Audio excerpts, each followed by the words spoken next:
Hello, this is Gary of Bonfireside Chat. Before this very bile-filled episode, as Cole and I are the respective queen of the bile bloods, talking about chalices, I want to just make a quick thank you to our friends and community and everything. Throw some positivity out there. So thank you. We talk about it in the episode, but thanks so much to our friends and people who have supported the show. People like Vivian, Allison, Jeremy, who do the Lego Dark Souls and the Dark Souls haters, Tumblers, Murph, who does the excellent Dork Night podcast. Thank you guys. Tons of love for you guys. Let's balance out some of this incoming negativity, and also tons of love for the people who support us on Patreon at patreon.com/Duckfeed.tv.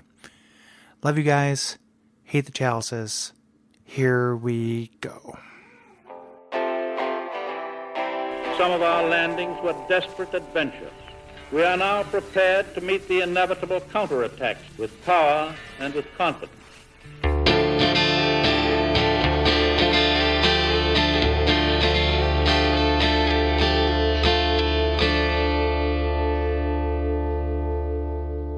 My name is Gary Butterfield. My name is Kole Ross.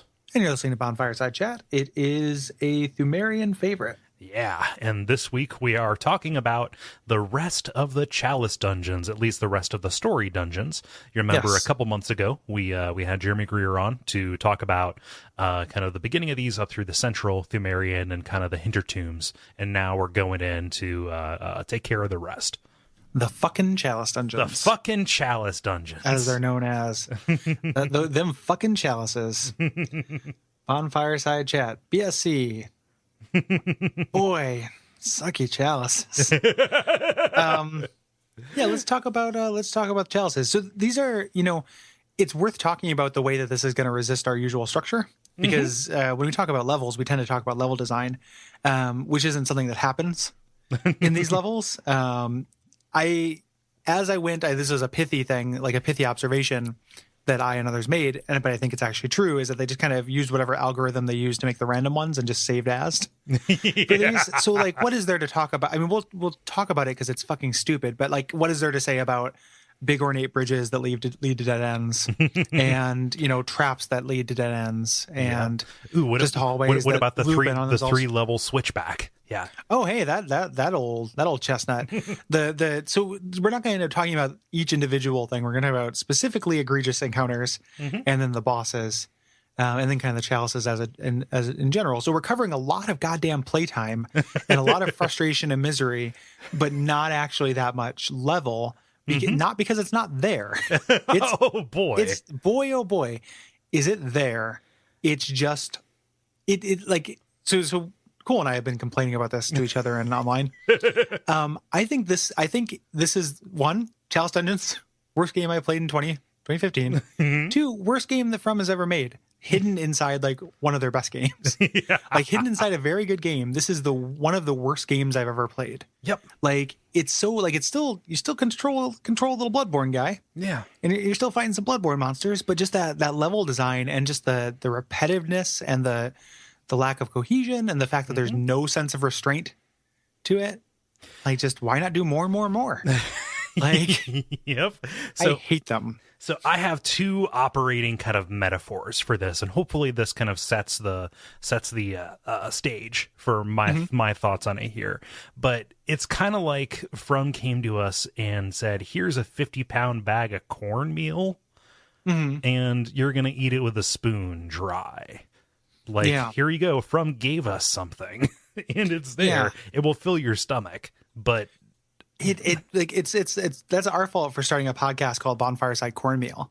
Like this is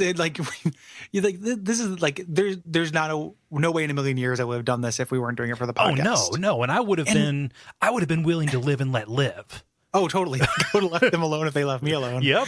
And like people, I'm sympathetic to people who listen to us who like were complaining about this. And so many people were just like, not so many, but a handful of people were like, I won't blame you if you don't do them. And it ranged from that kind of nice, like, hey, I understand if you don't do them, it's fine, to like, don't do them kind of tinged with like, we're sick of hearing you bitch about it. Just don't do them. It's fine. But like, it is like, it's part of the product, right? Like it's optional. but it's part of Bloodborne. It has to be considered along with Bloodborne. And like the things that the Chalice Dungeons do wrong are the Chalices do them worse than they do in the main game, but like all the flaws that are in the main game turn up to 11 in the Chalice Dungeon. So it made me understand some of the problems I actually like have with the game, which like, again, you know, I was glowing about the old hunters. Like I still like, really love the game. It's really good. But like the things, it's a really good way to understand. Like if you don't have any problems with Bloodborne, and then you play through the Chalices and you have a problem with something, just imagine being a little bit more sensitive to that, because it's probably present in the main game too. Oh yeah, to some degree. You know, if that sentence made sense. Like the Chalices underline the flaws in Bloodborne. It puts them in stark relief by putting them into a vacuum, right? Like what do you do to find a problem? You isolate it, right? Yeah. And they decide to put all their problems in the goddamn Chalice Dungeons. Yes, they did. And so when I say, okay, I would have lived and let lived, I'm kind of in the same space as you, where it's hard to compartmentalize this. Second, operating metaphor.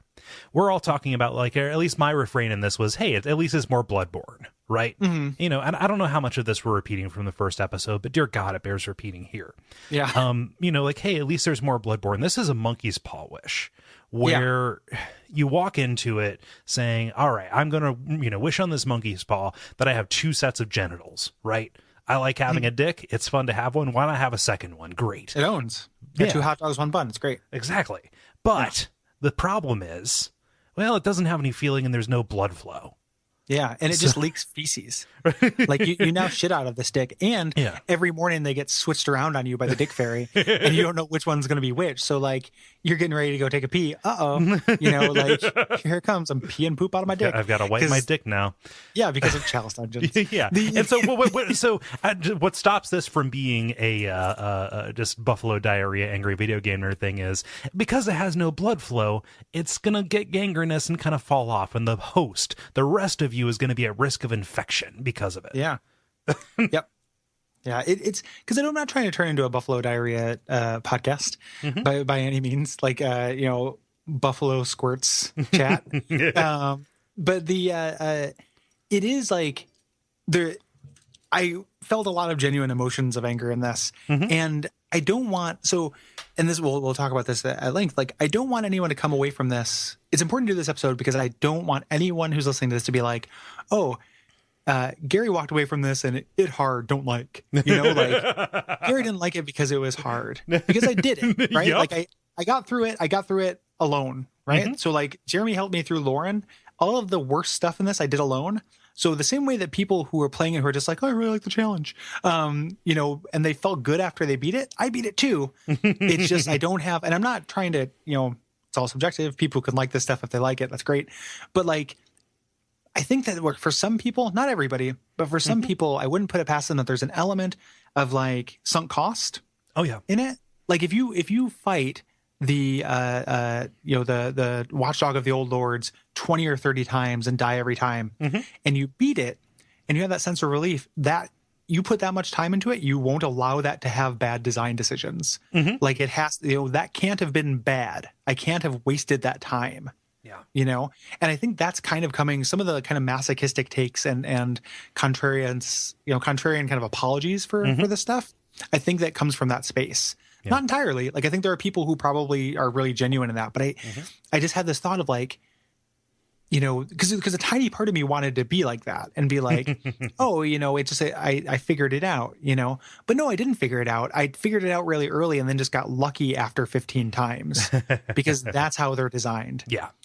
It's the worst. Like it's my least favorite thing we've covered for this show. And one of my least favorite things we've covered for any shows. Right. Like specifically, we're talking about the defiled chalices. Then we'll get into it. But like it's just it highlights every contrary design decision that Bloodborne made. Yeah. To me. Yeah, definitely. And even worse than that, like I could tolerate. There was stuff in the main game that I could tolerate because it wasn't so repetitive and it wasn't so kind of just put directly in your face there. And there was stuff distracting you from it. Yeah. You know? And so it's just, I think that the one way that we're going to get around the get good crowd, which fortunately we don't get that really which Yeah. is which is nice. But okay. We might now. we might, but we did it, Gary. No, we got through it. So it's like a genuine feeling of like getting through it the same way you get through like a cancer year. Like it's not like I don't feel good. I just feel like it's behind me. Yeah. Like it's. Yeah, and when that point you made about it, like there's some nonsense in the main game. That's totally true, but you just do it once. Like the Chalice Dungeons have no idea. Like any idea that's good enough to do once is good enough to do 10 to 12 times. Like every room, every encounter, like every like these enemy configurations, they just keep popping up. Like how fun? Like what? Who is the person who's like every single time you go into the long hallway and there's a coffin next to the door and the coffin explodes, it's cool. Who is that person? Because it happens like I'm not with no sense of exaggeration 24 times throughout all the chalices. 24. Like I'm not, it's the highest number. Like I'm no exaggeration how many times that happens. And it's like, it's so cut and paste and lazy. It's like when people complain about Lost Izalith, and then they don't complain about this, it blows my mind. Yeah. Like there are people who are just like, yeah, like Dark Souls 1 is really good, but Lost Izalith was bullshit. It was the worst stage I've ever played. Oh, Chalices are pretty cool. Like, what are you talking about? Like this is like if this is what people accuse Izalith of. It's like a copy paste of a copy paste. Like it's what people accuse that of 10 or 12 times. Yeah. It's so repetitive and garbage. Well, Gary, don't we just dislike this because we had to play it on assignment for the show? Don't we just don't we just I've been working on it for like 3 months. I mean, isn't it just the deadline, right? Like you get this and it's the one game you get for Christmas and then you keep coming back to it. If you die, you go away for a week, you read a nice book and you come back to it and you forget about the coffin. You walk by there. No, like the places where I got angry are the places I would have stopped.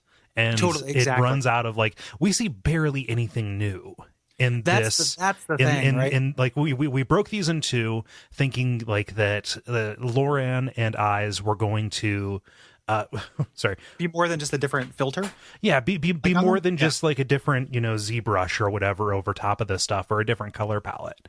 And it's not. And so like we only have two unique bosses in this, maybe. Yeah, it's egregious. Like what they've done with these things is egregious. Like and so we did during the stream we did the Chalice debate, me and Jeremy, and he helped me through all of Lauren, which was awesome. Very nice of him. And I had fun during that time. And I was like, okay. And if to remind people who are listening, the two positions in that debate were are Chalice Dungeons bad or the fucking worst, right? And my position was that they were the fucking worst. Jeremy's was that they were merely bad. And I came through with it like on his side. Like, I had fun doing this. I can see that it's not very well designed, but it's fun to talk to my buddy and punch things for charity in this game. And now the debate is back on because I was playing in the like the best possible. Like, of course it was fun to play. Yeah. Like I was playing with a friend and doing it for charity. Like chat cheered me on and like, people were donating because I was doing something fun. Of course that was fun. Yeah. But in the cold light of morning, like, it is not fun. Yeah. And again, like I know people who have fun playing these and who like them, and I can't take that away from you, and I wouldn't if I could. But I think that if this is something where I feel like these are objectively poorly designed. Yeah. Like the game design that's on display here is bad game design. Yeah. And it's fine for you to enjoy bad game design, but it doesn't make it not bad. Like I can't see another way out. I can't see another argument for it. And if you love Bloodborne, but also like these, understand our position, that this brings the worst aspects out of it, but even the things that work in this also run counter to the things that work in the main game. Right? Yeah. Like attacking stuff really quickly is fun. Not when it's a room full of spiders that are all going to like stun lock you. No, it doesn't. Yeah, it's all encounters. Like it ends up being a lot of encounters that the main game doesn't handle well either. So like mobs and beasts, and you do a lot of that stuff. And like where the chalices are good, like when we're gonna praise it, it's gonna be a couple of the boss fights that are like one-on-one fights, and like this helped to solidify that. Like people are probably sick of me hearing that like From Software doesn't do gigantic monster fights very well, but like boy does this highlight it when you like ramp up the consequences. Does it highlight it really hard? That like it's just like it's a question of the camera, or it's just the the lack of defense that you have. in this game that just kind of ruins it. But we're going to get into it kind of at length. Boy, and man, I keep getting distracted by my enthusiasm for not liking this. Go ahead, man.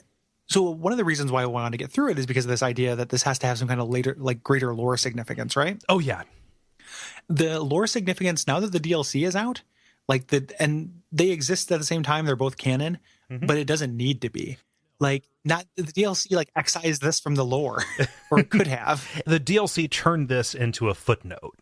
Totally. Like, it just presented an alternative instigating event that could have done everything the Chalice Dungeons did, but is 1,000 times cooler and has cooler levels based around it. And like, we're going to talk about that when we talk about the DLC, which I don't know, people, we haven't talked about on the show yet, but I fucking loved. Like, I love I love the old hunters. It presents so it makes this, not only is it like a gameplay extra limb, like an ugly shriveled arm in the middle of your back so you can never sleep comfortably, but like it is a lore version of that as well. Yeah. And we're going to touch on the lore stuff that we know, but even like the people who do that professionally, right? So your Vadis Vidya and the like, who do lore stuff professionally, still haven't come to this is why the Chalice is like, why are these symbols all over Chalice Dungeons? For like a good explanation for it, like, oh, it's probably where they got them from, since the city is founded by the name of the queen of this ancient culture. But nobody comes up with anything cool, right? Like, there are explanations for it, but none of them are cool. Like, none of them are like that interesting.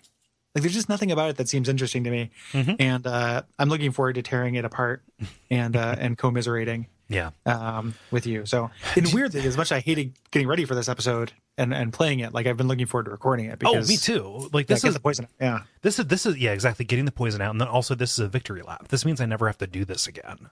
No. Like, I never have to do it. And like, why? How frustrating is it? There's no, like, again, I keep talking about how much I want a Sedex back, because like the few fights in the Chalice Dungeons I'd like to do again, I now, like, considering how much bullshit I would have to go to fight Yharnam again is blowing my mind, because like, I like that fight. I could imagine wanting to do it again. I thought that about the DLC, but the DLC is, I spent way less time on the DLC and way less misery than I did going through all of the Chalices. Speaking of time, how long did you spend on this batch of Chalices? Oh, I don't, like, you have a number here in the notes that's scaring me. Like, I don't. No, that's not, God, no. Okay. That's not true. That's just that. Like, Okay. I've got some quick math in my head. Okay, yeah. Well, probably. So I worked on it this last stretch because I'd done up through Lauren. So the last stretch where I just did Defiled and Lower Ill and the Abritus one, maybe like 6 to 8 hours. Oh wow. 6, maybe 10, something like that, like quite a while. Just because, and some of that, to be fair, was like waiting to get summoned help. Okay. Right. Like, I was having connection issues and spent a good amount of time waiting for friends of the show, Allison and Jeremy, respectively, to come join me, and didn't. So I ended up spending some time just running around, and our connection wouldn't work. So some of that time is inactive time. Yeah. And then some of it was, once I realized I didn't need any more Chalice materials, I didn't go get all of the Chalice materials from the later dungeons when I realized I didn't need them. Okay. So yeah. My total playtime on this character is 77 hours, minus 50 for my first playthrough of the game. Okay. First playthrough plus the initial Chalices. That's 27 hours. Now, let's say the DLC should be in there too, right? No, I only played the DLC on my character for the show. So 27 is a base. I had to do New Game Plus to get the Living String. Okay. On this, rather than so I would much rather play through all of Bloodborne again than just restart the Chalices to get back to where I was. So that'll speak to something. Let's account for that to be like 10 hours. Okay. So there's 17 hours. Let's say 2 of those were lost due to a recent patch that turned my Lower Loran into the Cursed Defilement. Ooh. That didn't happen to me, luckily. Happened to go and farm for the stuff to get back into that. So let's say another 4 hours. So 13 hours. Yeah. Doing these. Yeah, I had some farm time in there too, so mine might have been a little bit more, but it's a lot of time, and it's not additive content. Like, that sounds good. Like, if on the back of a box or something, like, it's like, randomized dungeons that last this long. Like, oh, cool. Like, I like Bloodborne, but this isn't Bloodborne. This isn't. I mean, it is. I want Bloodborne to be guilty for these crimes, but it's not representing the things that anybody loves about Bloodborne. Right. Least of all us. Least of all us. Yeah, least of all us. And we'll admit that. And like, you know, as we'll get into the appendix, responses vary. But like, because I love these games so much, and I professionally like pay attention to what makes them good, right? Like, it's part of my job. Like, it is a major source of income for me because I am a man of modest means. Because of that, this just felt like such a gobsmacking thing. Like, the problem, like people pointed out recently on Twitter and stuff, and it's a fair critique that like I am like way harsher with Bloodborne than I was with Dark Souls 2, and that like when I talk about Dark Souls 2, there's a real defensive tone, and like that's true.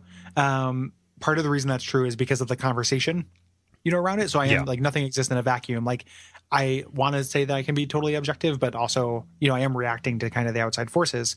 But part of it is that like, you know, Bloodborne is probably on the whole a better game if you subtracted the chalices. But the problems in Bloodborne are like gobsmacking to me. You know, like the things in Dark Souls 2 that didn't work, like felt like kind of shrugs, you know, like, oh, you know, healing gems are kind of imperfect. Like they make some parts kind of too easy and change some of the encounters, you know, in a way that isn't ideal, but they're still fine. Like they still work, you know, whereas Blood Vials, it's like, oh, like I straight up every single time I would do a boss in the Old Hunter, I didn't have enough souls to level up, so I would go and buy as many blood vials as I could. I ran out of blood vials on Defiled Amygdala, and what is it, like it had to have been like 300 or something like that, like some just unreasonable number. And like, well, dude, just get good, you can hold 600. Like, well, like, yeah, because it's fun to farm for those, because in this company that I like for not making me do shit like that, to just make that such a focus is it's more it's more amazing. So like a lot of the tone of me complaining about Bloodborne thing is because I'm amazed that they fucked some of these things up. Like I don't understand the decision at all. You know, as opposed to Dark Souls 2, where it's like, oh, this is kind of inelegant, but like it works. This is like, boy, is this like if I was trying to come up with a bad solution for this is what I would come up with. You know, and not everything is like that, but that's how I feel about Defiled Dungeons, and that's how I feel about Blood Vials and a couple other things. Like they are the worst of all possible worlds. The last thing that I want to do is to sound like the worst of Dark Souls 2's detractors. Especially, you know, what we heard about, you know, roundabouts, like when we started covering the like the Iron Keep and stuff like that. Like that's right around when things kind of came to a head, right? You know, and I'm gonna say something. I hope that we're not that petulant. I really, really do. Oh, you mean that like that this is spite coverage? Kind of. Like, this is not an act of violence against any particular person, but I agree with you that yes, the stuff that didn't work for Dark Souls 2 was still mad, but it was still functional on its face. And Dark Souls 2, for me, like where it falls short is it's a disappointment in the face of this amazing, perfect Dark Souls 1, right? You know, like, okay, Team Silent will never make anything as good as Silent Hill 2, but I'll call myself a fan of this thing, but you know, but still take an opportunity to shit on everything else that comes out after, right? I hope that that's not what we sound like, especially in regards to this, right? Because this is an appendix that puts a lot of stuff in, you know, in a bad light. Remember, and I'll only speak for myself, I still really like Bloodborne. No, I was, again, I'm on the record. Like, it was especially after Old Hunters where I was like, oh, this replaces some of the wishy-washy lore shit from the main one with something that's amazing, you know, that I wouldn't have considered, that's so up my alley, and the gameplay here is so good, and the encounters and the environments are so tight. Like, this is the best content in the game. This game's incredible. Like, it's probably my favorite game to come out this year. So I love Bloodborne. It is just, I really want to see, like, I just want to see a perfect version of it. You know, I don't feel entitled to a better core product. I think that the core product was fine, right? I don't even think that the development of the chalices like detracted from the main body of the thing. You know, like I don't think they would have made better decisions with the farming or with anything else that we see as being problems, the regain system, anything else we see as being problems with the main episode, right? I don't think, like, it's not like, well, if they would have just spent the time on, so it's not even that. I don't feel like they owe me anything because I got more than my $60 worth out of this or whatever. So understand that this isn't coming from a position of petulance. It really is like, oh my gosh, the cornmeal thing, the extra dick, you know? Yeah, it is surprised disappointment. You know, from my favorite game company, just to make some of the decisions that they make in this thing. So that's really where some of this comes from, and we're going to enumerate it. Like we've been talking a lot about what we feel, but we're going to get to hit the reasons now. Yeah. So it doesn't seem like we're just complaining for no reason. And also we want to throw this out there too, that it's like, we're not shock DJs. Like, this isn't just like you're going to Gary M. Cole for like the Bloodborne opinions you won't hear anywhere else. Like, we were talking to each other privately about this stuff. Like, other friends of mine who are Bloodborne friends, like my roommate sat and watched me play. Both my roommates sat and watched me play for a little while. Like, these are all genuine things I felt. Yeah. You know, these are real things that I actually, went through with this, and real thoughts that I had. So it's like, I could see the least charitable part of my mind imagines like somebody thinking that we're baiting something, and we're really not. No. Like, and this is what me and Cole's, sensibilities don't always line up, but I think this is a time when they did. So let's get Lower Thumero. We went through Rom last time. No, we did not. Oh, okay. Rom's at the end of this bad boy. We specifically stopped before we got to Rom. Oh yeah, so we wouldn't reveal Chalice Rom before Story Rom. Right. Yeah. So let's do it. Lower Thumero Chalice. And to remind everybody, Thumero is a culture. It's like an underground city. It's now underground, and there are these great ones. These people who are really advanced and are close to the gods. Yes. These great ones. Yes, they are superhuman beings who are the guardians of the slumbering old ones. Who are kind of working to expand this labyrinth to kind of contain them and their civilization. And they show up as these kind of like gaunt, very tall, pale creatures, oftentimes that you find either in the Thumero Chalice Dungeons or, sometimes represented in some enemies and NPCs in the main game. Yeah. So Lower Thumero, it's part of the tile set, for lack of a better word, that we covered a lot in the previous episode. Thumero, this is a lot of brick, a lot of hallways. Stop me if you've heard this one before. Some statuary, some messengers that shoot fireballs out of their mouth. Yeah. Lots of traps, some illusory walls that people tell me exist, but I still haven't found. I ran into 3. Ooh. I found some, yeah. Were you just banging your heads against the wall? So here's the thing, like, when I talk about like just finding those dead ends where it seems like there's nothing, boy, that seems like that would be a good place for an illusory wall, doesn't it? They're never there. Like they're never there. They're always like in big rooms with multiple exits already. Like it's just like, oh, there's treasure in this room. This is already a dead end. And then that's where they're at. So I just happened to find some. Sometimes I found notes.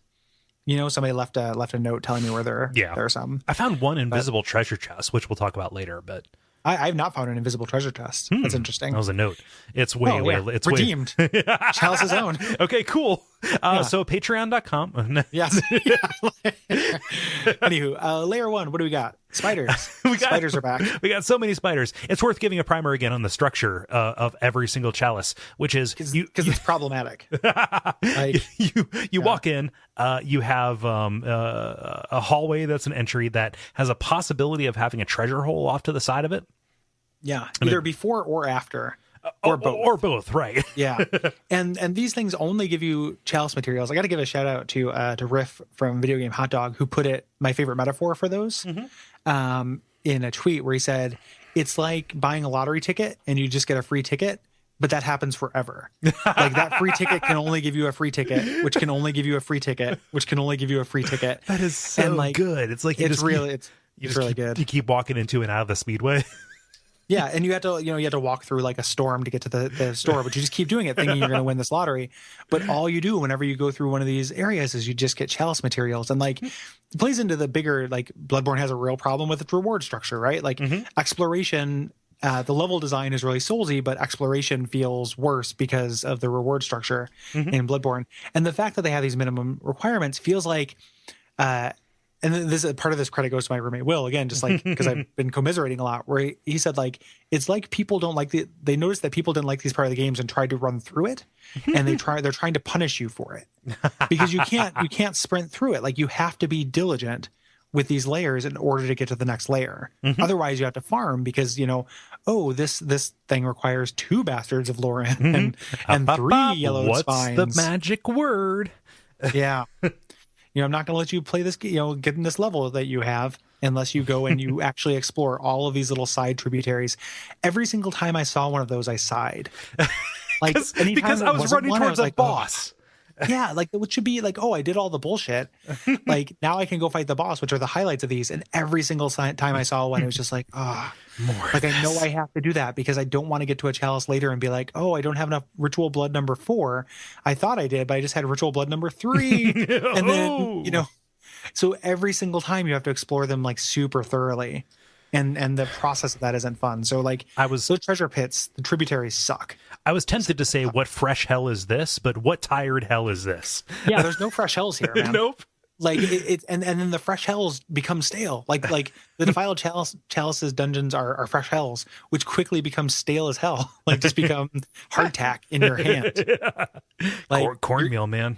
Cornmeal. Yeah, you're eating. You know, you're chewing on bark that petrifies as you chew it. Like it's not good in the first place, but it just gets that's good metaphor. I like English. I write good. I like it. Yeah. But over in the side hole, and then throughout this, the rest of this dungeon, I forget if we had a lot of spiders in the previous dungeons, but boy, oh boy, they're omnipresent in the rest of these. And the black spiders are kind of annoying, but they're just spiders. Yep. Those red spiders, which are like, they look like Benny Hill versions of the regular spiders. Like they're just really fast. Yep. And they oftentimes are being summoned. Like we're going to get to the worst parts of that, but like they're oftentimes being summoned. So they're just unlimited ones, but they're so quick to like stagger you and stun lock you. Yeah. Well, they can attack from further away than you think. Yeah, way further away. And they're not always staggerable. Like it's a spider. It's like a poster child for a weak enemy in a video game. When I hit this with my hunter's axe, like my big fuck off, or my whirligig, like my fuck off strength weapon, and it doesn't stagger. Yep. Like what are you doing? Bloodborne, like your entire system is based on staggering. Like you're supposed to be able to stagger your opponent because you have regain and like these systems are supposed to work together. Why isn't this thing staggering? It's a spider. It's staggering. Like, I can stagger a real spider. like anytime I touch a spider, it just dies. It can't keep attacking me. It's a spider. A spider is a bunch of goo and organs inside of a fingernail. Yeah. Inside, it's a soft shell crab. You eat those whole, like you eat their bones. And who was playing these levels or designing these levels and thought spiders and rats are the most interesting thing to fight? Because boy, do you fight hundreds of them, and it's like you're stuck in the basement. Clear out my in-basement quest in a different RPG. Like, oh, there are a bunch of spiders. Make sure you clear them out. Like, it's just so many goddamn spiders. They're not fun to fight, man. Like they don't look cool. Like there's nothing good about them. Is the whole society of Yharnam and the church and the hunters just an elaborate scheme for Thumerians to get free exterminators? Yeah, absolutely. Like Yharnam sent her aborted nightmare baby into the waking world or what have you, or whatever happened, the specific mechanics of it, in order to get hunters to come down and clear out all the spiders. Like I've had enough of this. They're trying to flip the dungeon. Like it's like house flippers. Like after those hunters came down and cleared out all the bullshit, this sure was an ugly maze. Now we can sell it for marginally more money. Traps show up again in full force. I got killed. Eventually traps just start doing like the scaling on this shit is weird. Yeah. Because like earlier traps, they don't one-shot you. They certainly don't one-shot a level 120 character with 50 vitality. So but eventually they start doing that, or doing 99, like very nearly one-shotting me. Yeah. Super rough.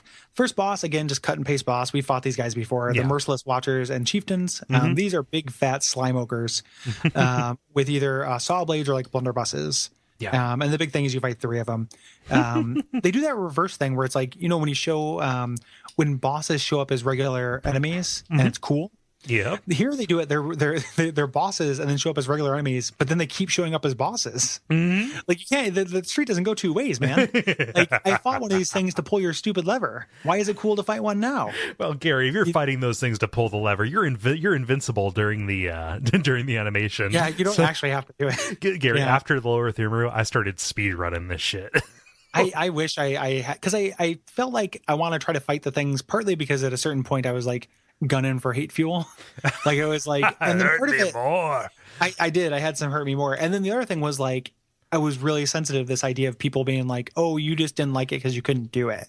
you know? So I really wanted to do it. To be I proved like, I could 50 times. God damn it. Exactly. It's possible to be successful at it and then still think it's a waste of time. Yeah. Like those ideas are not mutually exclusive. And that's what I was trying to prove. So anywho, this is that reverse power thing where it's like, oh, great. There's more of these things. I just saw one of these. It's not special. This is a stupid boss. Why are you wasting my time? And then you get into layer 2, which is, we just saw, now we see the merciless watcher guarding a lever. Like, again. Yep. Hey guys. How weird is it? So one of the little side treasure thing, you actually get a unique item here. The workshop haze extractor, which allows you to make arcane haze out of your old materials. Yeah, the remnants. How weird is it? Like the haze requirements that pop up. Like, first of all, one, arcane haze, really good name for Isaac Hayes' wizard brother. 2, that's pretty good, man. 2, like it's just so weird where it's like, oh, I need 25 arcane haze. Well, good thing that, okay, and I just go do a little chore, and then come back with the arcane haze. Yeah, well, then you can go spend hours farming fluorescent flowers, or you could just dissolve 3 level 2 bloods, which you have in excess. Or you can buy. Like, why make me do this stupid little interstitial step to like go? Like, why not just let me buy arcane haze or just lower the requirements on it? It makes no sense. Like the economy here makes no goddamn sense. Maybe there are possibly people who, I don't know, like, is it possible, man? So like, this is gobsmacked, Gary. Yeah. Gobsmacked. This is meant to mostly be a material for using creating a sinister dungeon. Where you can bring in more kind of like PvP. So like maybe possibly I can understand giving you the ability to like mass produce it from materials that you pick up rather than spending other stuff. But if you're doing PvP, you're locked at a level and you're spending all of those souls on something anyway. So why? Yeah, I don't know. I don't know. I've been saying souls all season when I should say blood echoes. I hope people can forgive me for that. I mean, people don't care. I've been saying bonfires too. I mean, at this point, like, I don't like if that's your hill to die on and not liking us, like, good going. So you continue through. You fight another boss, and this is one where they do minor variations on the boss. We fought the undead giant a bunch of times, but he just keeps getting better weapons and trying again. I definitely tackled this at high enough level to where he was no problem. Oh yeah. I can imagine if you did that's a fair disclaimer. Actually, I'll throw this out, is that like, even though it wasn't because of deadline play, like I did tend to do these in big stretches rather than just visit them when I wanted breaks from the main game. Because one, like I didn't want breaks from the main game. I liked the main game. Like it would be like the main game could be a break from this if this was, my job, like day job. But like if you were doing these at level appropriate things, some of the things where we say that they're too easy, then that's probably why they're too easy, and that's not really the game's fault. When they're too hard, I too was a 120 level character with 50 vitality, which it shouldn't be too hard for me. Like the things that are too hard I shouldn't be one shot. Well, Gary, you should have been on New Game Plus 3. Like just keep on leveling up to where you're functionally useless for any kind of multiplayer. Yeah, exactly. Like you disincentivize leveling up. Anywho, this guy's no problem. We've already fought him. He's just a big doofus. Yeah. This isn't the one with the cannon though. We fought that guy earlier, and I liked him. I liked the cannon. Yeah, this is the guy with the chains. I think so. Yeah, I think this guy's got a ball and chain, which is kind of like a lot of the bosses in this game have 360 attacks. Like one of the things I noticed through doing the chalices was like, oh, they really don't want people like in Dark Souls where you just get up in something's butt and stab it. Nick Glauber, when he was telling me about Sif, he said, "Get all up in his nutsack," which is like, okay, like that seems respectful. Her nutsack. Her nutsack, which I didn't realize. Nutsack's on the inside. Give her insight. Like him sight. Him sight. Grant us nutsacks on the inside, and then inside. I fear the old bros. But so they don't want you to be able to do that anymore. So every boss has a reach behind him attack. Yeah, and this guy definitely has that, which I understand them giving him the attack. And this guy's small enough to where you can have him in your camera and actually see the wind up. So like for regular human enemies, it doesn't bother me. They can all do that. It's frustrating with beasts. Yeah. But anyway, that's him. Moving on to layer 3, though. Layer 3 has one of my least favorite biomes in these. And I think it only shows up in Thumeru, or it shows up more frequently in Thumeru, which is the big garden full of a bunch of dangerous enemies, many of which, especially in Thumeru, are these Thumerians that will shoot at you with guns that are way more powerful than anything you could ever fire back with. On these upper levels. So when you first see this garden, I'm sorry. No, so fuck you was the last. Okay. I thought so. I just wanted to make sure you get it out. The first time you see this, like, it's kind of striking, right? Like, this is kind of an interesting arena. And the first thing I thought when I saw this was like, oh, this would be a really cool PvP arena. It looks like a Mario Kart level, like that one with the 2 layers on it. Like, this is really cool. But the thing, like, you're just going to see it so many times that good feeling you get, and it's so dense with enemy. You know, like, there's just too many enemies. Even if they're not hard, there's just so much just bullshit to do to clear this out before you can continue. You know, if you are indeed clearing it out. They added summons. They did with this most recent patch, with the DLC, which is good. Right, like that's a positive change. They didn't add them to where the bosses that really needed them a lot of the time, and they're not always useful, but they did add them. So that's really cool. That was not true the first time we did this, and I appreciate that as a, you know, even just having somebody with you while you're just clearing out the main levels is really useful.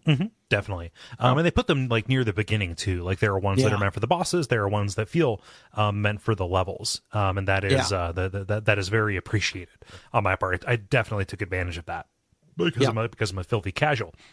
Yeah. I feel like, and that's the other thing. If again, I'm putting my mind in the person who's defending these to us, is saying that they're balanced for co-op. Fair enough, right? Like, it's more fun with people, and they're hard enough to require people. I definitely did spend probably between me and Jeremy and me and Allison about 2 hours and 10 minutes just trying to get a connection, and I couldn't. And it was not a problem on our ends. Like, we were both experiencing the same problem both times. So, like, if you're going to have this thing balanced for co-op, like, you know, there's something going on with your servers, at least that time. You know, I don't necessarily blame Bloodborne for that, but, like, co-op should be fast and easy and good if you're going to have a major part of your game totally balanced for it. Yeah, don't make it that you have to wait between 2 and 10 minutes to bring somebody in. Yeah, it should be quicker scenario. If that's the way you want people to play these levels. But adding the NPC summons helps. That's like I'll give that a little check mark. Yeah. On the good column. But that's more the old hunters and not the chalices themselves. That's totally true, because they added them to the rest of the game too. Yeah, like, that's kind of just a function of what the old hunters did, which is, again, you know, DLC of the year. Like, super good. Yeah. Something else that I noticed for the first time here, and this is why it's showing up in the notes and in the show here, it may have happened earlier, but they have the equivalent of the ghost from Spelunky. In a way, by the fact that when you kill enemies here and you let them die and you hang around long enough, the flea monsters from Canehurst start showing up in areas that you already cleared. So that's when you kill things with visceral attacks, specifically. Oh, okay, I didn't realize that. Which, think about that as a design decision for a second. Like, why are you trying to? Yeah, if you want this fast-paced combat where you emphasize counters, why would you try to disincentivize it? Like, what a weird conflicting message that is. You know, like, you're good at the game, you need more challenge. Like, the game doesn't become, like, trivial because you know how to do visceral attacks. No. You know, like, it's not like you needed to throw in, like, a really, really tough tanky enemy just to punish you for doing visceral attacks. At this point, everything except the regular Dregling will survive a visceral attack, right? Yeah. Yeah, it's let me have visceral attacks, man. Like, it doesn't like it's you don't need to punish that. Like, I just don't understand. Like, I don't get it. Like, the idea that they're attracted by the blood or attracted by your hunter rage or something like that, like, that's fine story wise, but it doesn't add enough to balance out just how weird it is mechanically. Let's talk about Rom though, because, like, so when we you know, we've talked about Rom before, and, like, I'm a noted Rom hater. I don't like Rom.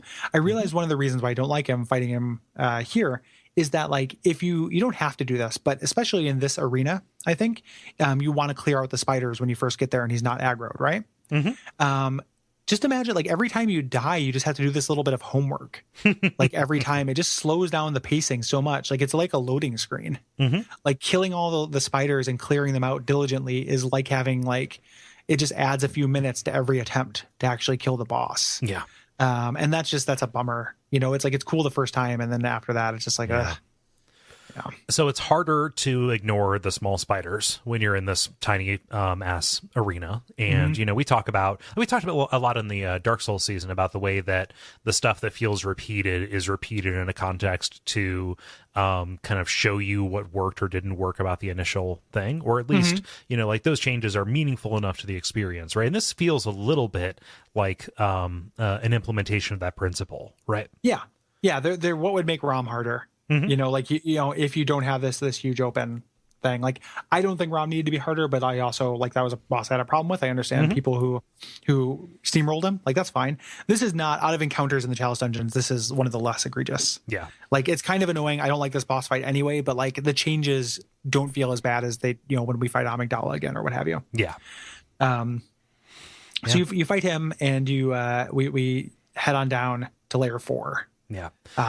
Layer 4, I don't know if I just started noticing this, but there seemed to be a little bit of extra chrome around. There's a cloaked statues that started showing up that I didn't notice before. That could have just been me being myopic most times and then having a moment of insight. But I have no idea what that means other than Thumerians wore cloaks.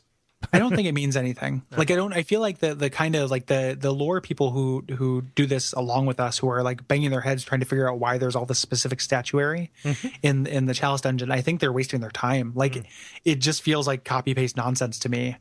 Like the stuff that's there, I think almost everything that's there can just be explained by like, oh, this is what it was like in Thumeru, or oh, this is like, if there's things from the real world that show up there, like, it's, oh, this is where they came from. That's why there's hunter's marks. Like, this is the origin of it because it's older than that. And then that's it. Like, it's just this one like 2-3 word explanation for all of these kind of like dangling participles. It's like super simple and works, and is, I think that, again, there's the same way that there's the urge to like chalices because you spend a lot of time on them. I think there's an urge to like, I spent a lot of time on this, that they have to mean something. Like, I like this company. They can't have just copy pasted a bunch of nonsense, but I think they did. So more coffin ambushes. Well, this is roughly the first time they start showing up, if not earlier in this particular section. But like we said, it happens every time. Yep. And we're not going to revisit Coffin Gate, except what happens? I wish they had locks on them. This would have been the time that like all the locks were shipped to above ground Yarnum from here, and this is where they would have been useful. Maybe if they weren't locked upstairs, like, this would have happened upstairs. Upstairs. The boss here is a unique boss. Yes. So we should camp out on this guy for a little bit. The Bloodletting Beast.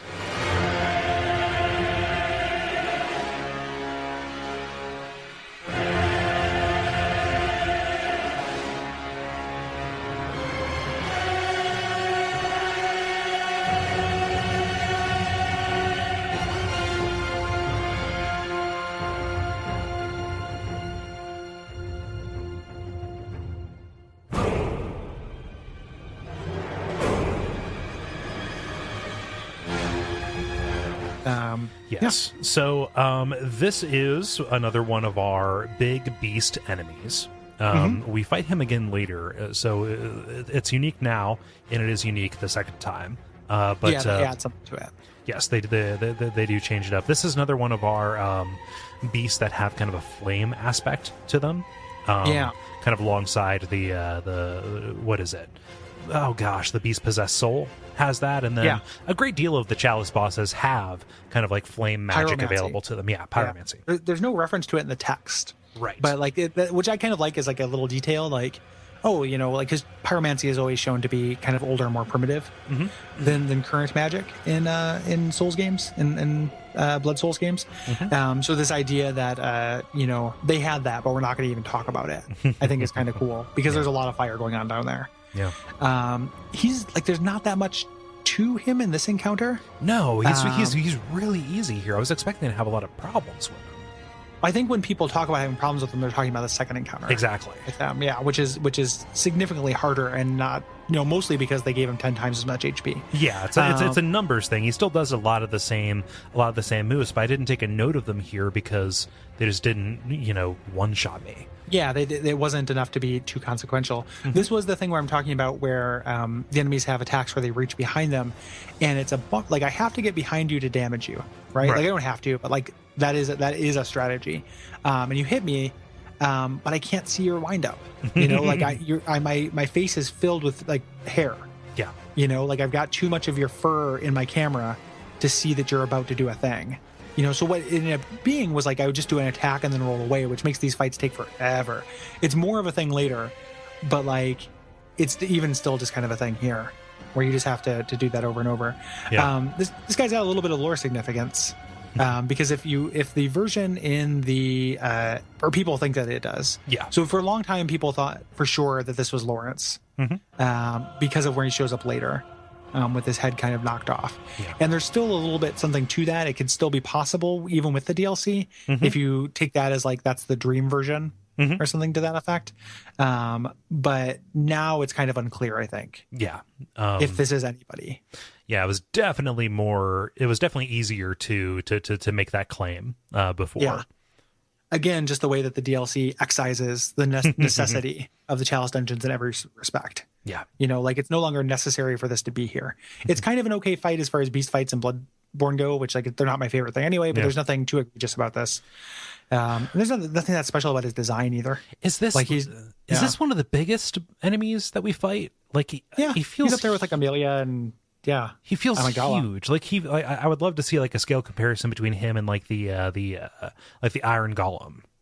Oh yeah. Yeah. He's about the same size as that, I would say. Like small sub amygdala, about the same size as the Iron Golem. Yeah, but he's definitely easy to stagger here, which is very very nice. And I often forget that like if I attack the legs enough, they will reveal their break. Head. Yeah, they'll break, and I can go in and do a visceral attack. But I feel like that's another number thing. Like in my experience here, I had less time to like get in position to go and do that special critical attack before they kind of like recovered. I don't know if they just like closed that window on us or what. Well, it's also, you're right, you have a face full of hair. Yeah. So you're just attacking. It's hard to see that he's crouched down and ready for a visceral attack because of the camera. But that's one of the things. So the two big things they add to bosses in Bloodborne is this idea of like breakable limbs and weak points, and then every boss having multiple phases. And like the breakable limbs I kind of dig, like a way to make the boss more vulnerable. And then that limb will take more damage. Yeah. Usually too from that point on, which was how I got through some of the harder boss fights.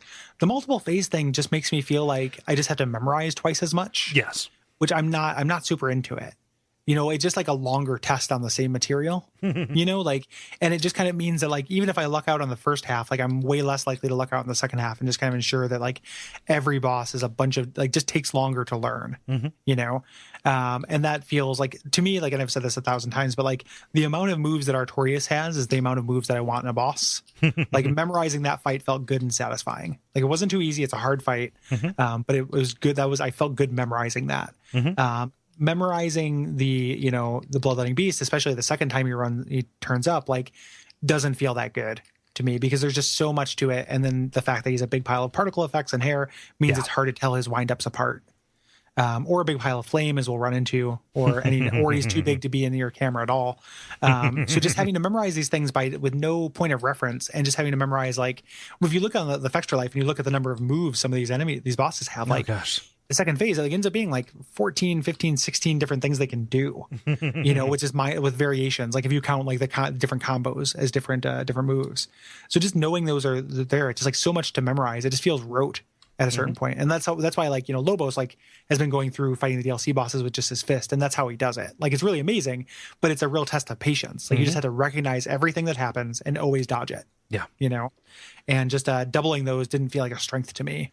No. Like I don't, and doing it once, like as a twist for a boss is kind of cool, right? Yeah. But doing it with almost every single beast boss has a different phase. Kind of bums me out. Yeah. And just to speak to one of the concerns that you brought up here to make sure people don't think that there's something weird going on, I will corroborate that the camera is a problem whether or not you're locked on. Okay. Yeah, for sure. Yeah. You're too close up. Yeah. Yeah, it's not that, and I go non-locked on in this game all the time, and because there's less reason to lock on because you don't block. Like locking on in previous Souls games, a lot of it was just to make sure your shield was facing correct, but with no shield, like, I spend most of Bloodborne not locked on to things. Yeah. And because I use the Hunter's Axe and like I've been using it the whole game, I know the moveset really well. Like I know how to dead angle things and stuff. So I almost never lock on. Yeah. So that's not the issue. But thank you for calling that out before somebody wrote in. Yeah. So this guy, he drops the Defiled Chalice, which we'll get to soon. But to get there, yeah. we need to find a very particular kind of Material. ingredient. Lottery material. ticket, yeah. Lottery ticket, exactly. Which I think you can get without going to Ailing Lauren. Like I need to find out where you can get the Bastards of Lauren. You can always get them from I think you can get them. Well, no, you have to be able to build a chalice to get summoned into a world, but you don't have to actually clear it. So you might be able to get it from co-oping or something. So anyway, Bastard of Lauren are these the remains of these Lauren infants affected by the scourge. But I wanted to go to Lauren anyway because it's a new area. Yeah, I was thinking hey, brand there's new going to particle effects.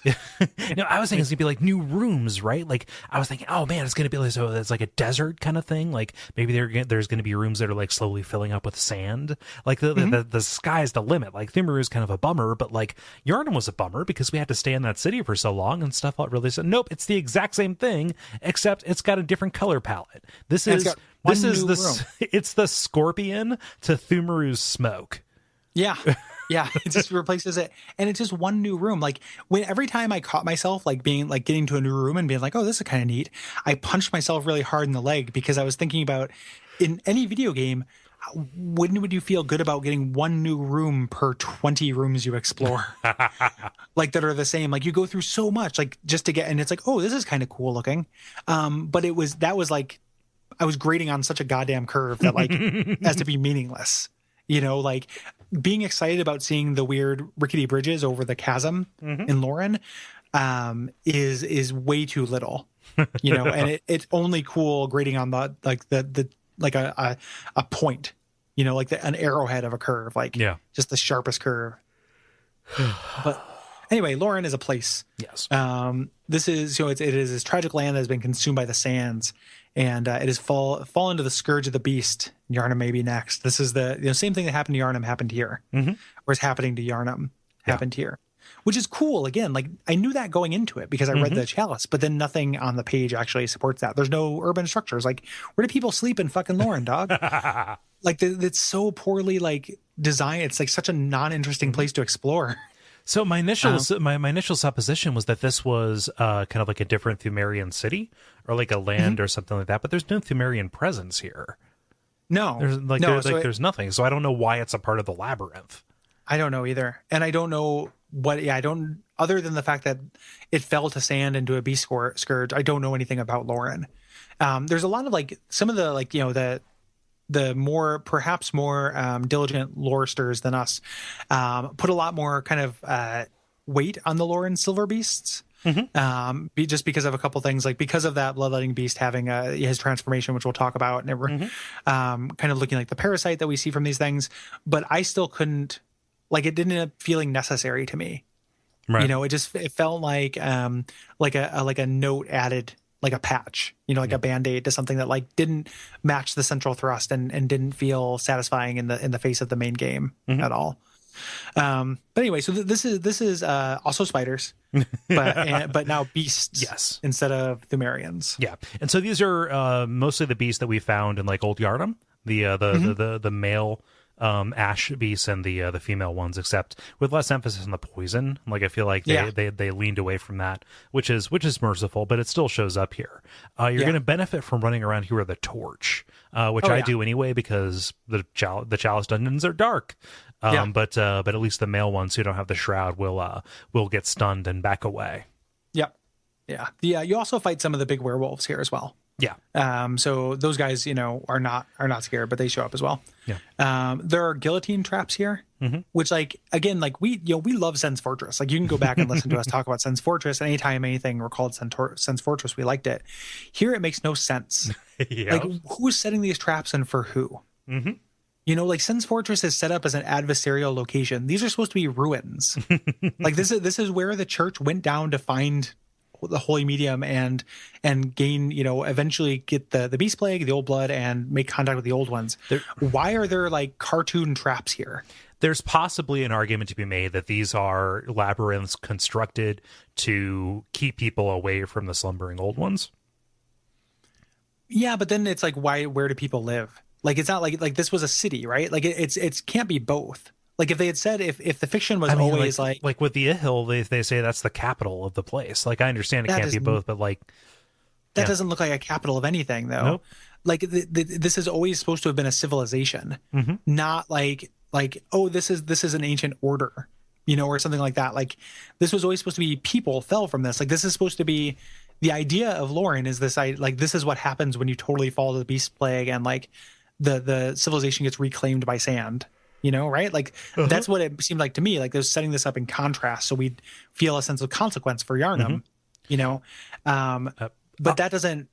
It doesn't make sense with it. Like it doesn't. It's not that. It just says it is. So maybe all the above ground living portions were sucked into the nightmare to become the nightmare frontier or whatever. Yeah, maybe. Which also doesn't look civilized, right. Or like a city or like anywhere anyone lives. And then that also has except for when you get to the Nightmare of Mensis has like civilization in it. But anyway, like it doesn't. The traps didn't make any sense to me. No, like it didn't feel like this was. Like why it wasn't diegetic enough for me. So the first time I ran on one of these guillotine traps was like, luckily there's never one shot me. For some reason the damage on these things doesn't scale. Which I don't know why the other ones do and these ones don't. But the first time it happened, I was like, why am I getting like, who put this here? Well, no, it's just gosh. One of the things I complained about in the Waxworks article of Hexcrank was you're running around in these very monotonous environments, and they're like 1 pixel wide things that are put across the screen just to kill you instantly, to go, haha, you should have been paying attention, even though you're navigating these huge, just monotonous mazes the entire time. So you get hit by one of these and it tells you, hey, there are going to be traps, so you better be careful. And it's like, you know what? I've got too much fucking ground to cover to like look for a normal mapped pressure plate on the ground in front of me. So I guess I'm just going to have to soak this. Yeah, like who is the person who's like literally inching their way through these things? Yeah, it's like they want them to be played like a first edition D&D campaign. Like fucking Gygax didn't design this. Yeah, no, it makes no sense. It's super frustrating. Again, those Lauren Silver Beasts show up. But eventually you get to the boss of this, the Beast Possessed Soul. We've run into one of these before, right? This is in the basement of the tower. Yeah, at the very bottom of the Healing Church workshop. So he's a werewolf pyromancer, essentially, who is not like, I don't have any problems with this boss. Like I'm fine with this guy. This is where I started noticing that I was getting caught in boss combos a lot more. I don't know if it's just because of how aggressive he's tuned to be, but like he would get me into a combo and then he would do his own visceral attack where he would like impale me and then pick me up and just start mowing down on my shoulder like he was fucking Kronos. But and then he powers up halfway through, which I don't remember happening at the bottom of that well, although it's less noticeable with a boss or with a regular enemy when they power up. Yeah, this guy has 3 phases according to the wiki, so Jesus, that's a lot of stuff to memorize.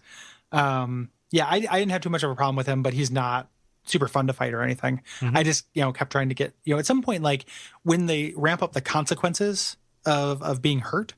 They want you to be aggressive. They want you to rely on this regain. Regain doesn't work when you get one shot. A game that wants you to be aggressive you shouldn't be able to be one shot. Yeah. So I just started playing this game, and this is how I got through the DLC as well. Playing it like Dark Souls without a shield, where it's like I just concentrated on dodging and getting behind things, and I had a lot better time. So like if instead of trying to I was like a couple seconds or not seconds, but just a little bit off with my riposte. So I'm stuck in his combo. I would just dodge behind him and hit him. Yeah. And then they usually have an auto dodge that gets them out of the way. Yeah. That immediately happens. So it just makes every fight last forever. Yeah. But that's how I ended up getting through this guy. Yeah. But don't spend a good deal of your game trying to train me not to feel like too bad about soaking some blows, because I can always get it back. And then immediately make it so that I have to feel worried about soaking some blows. it feels contrary to like the design principle of like the combat of this game. Yeah. Like everything is built to make you aggressive except for when it's not, you know, and this is one of those things. So you fight him. It's a bummer that he can kind of stun lock you like that. We move on to layer 2. We start running into rats with tons of boils all over them, which are pretty gross looking.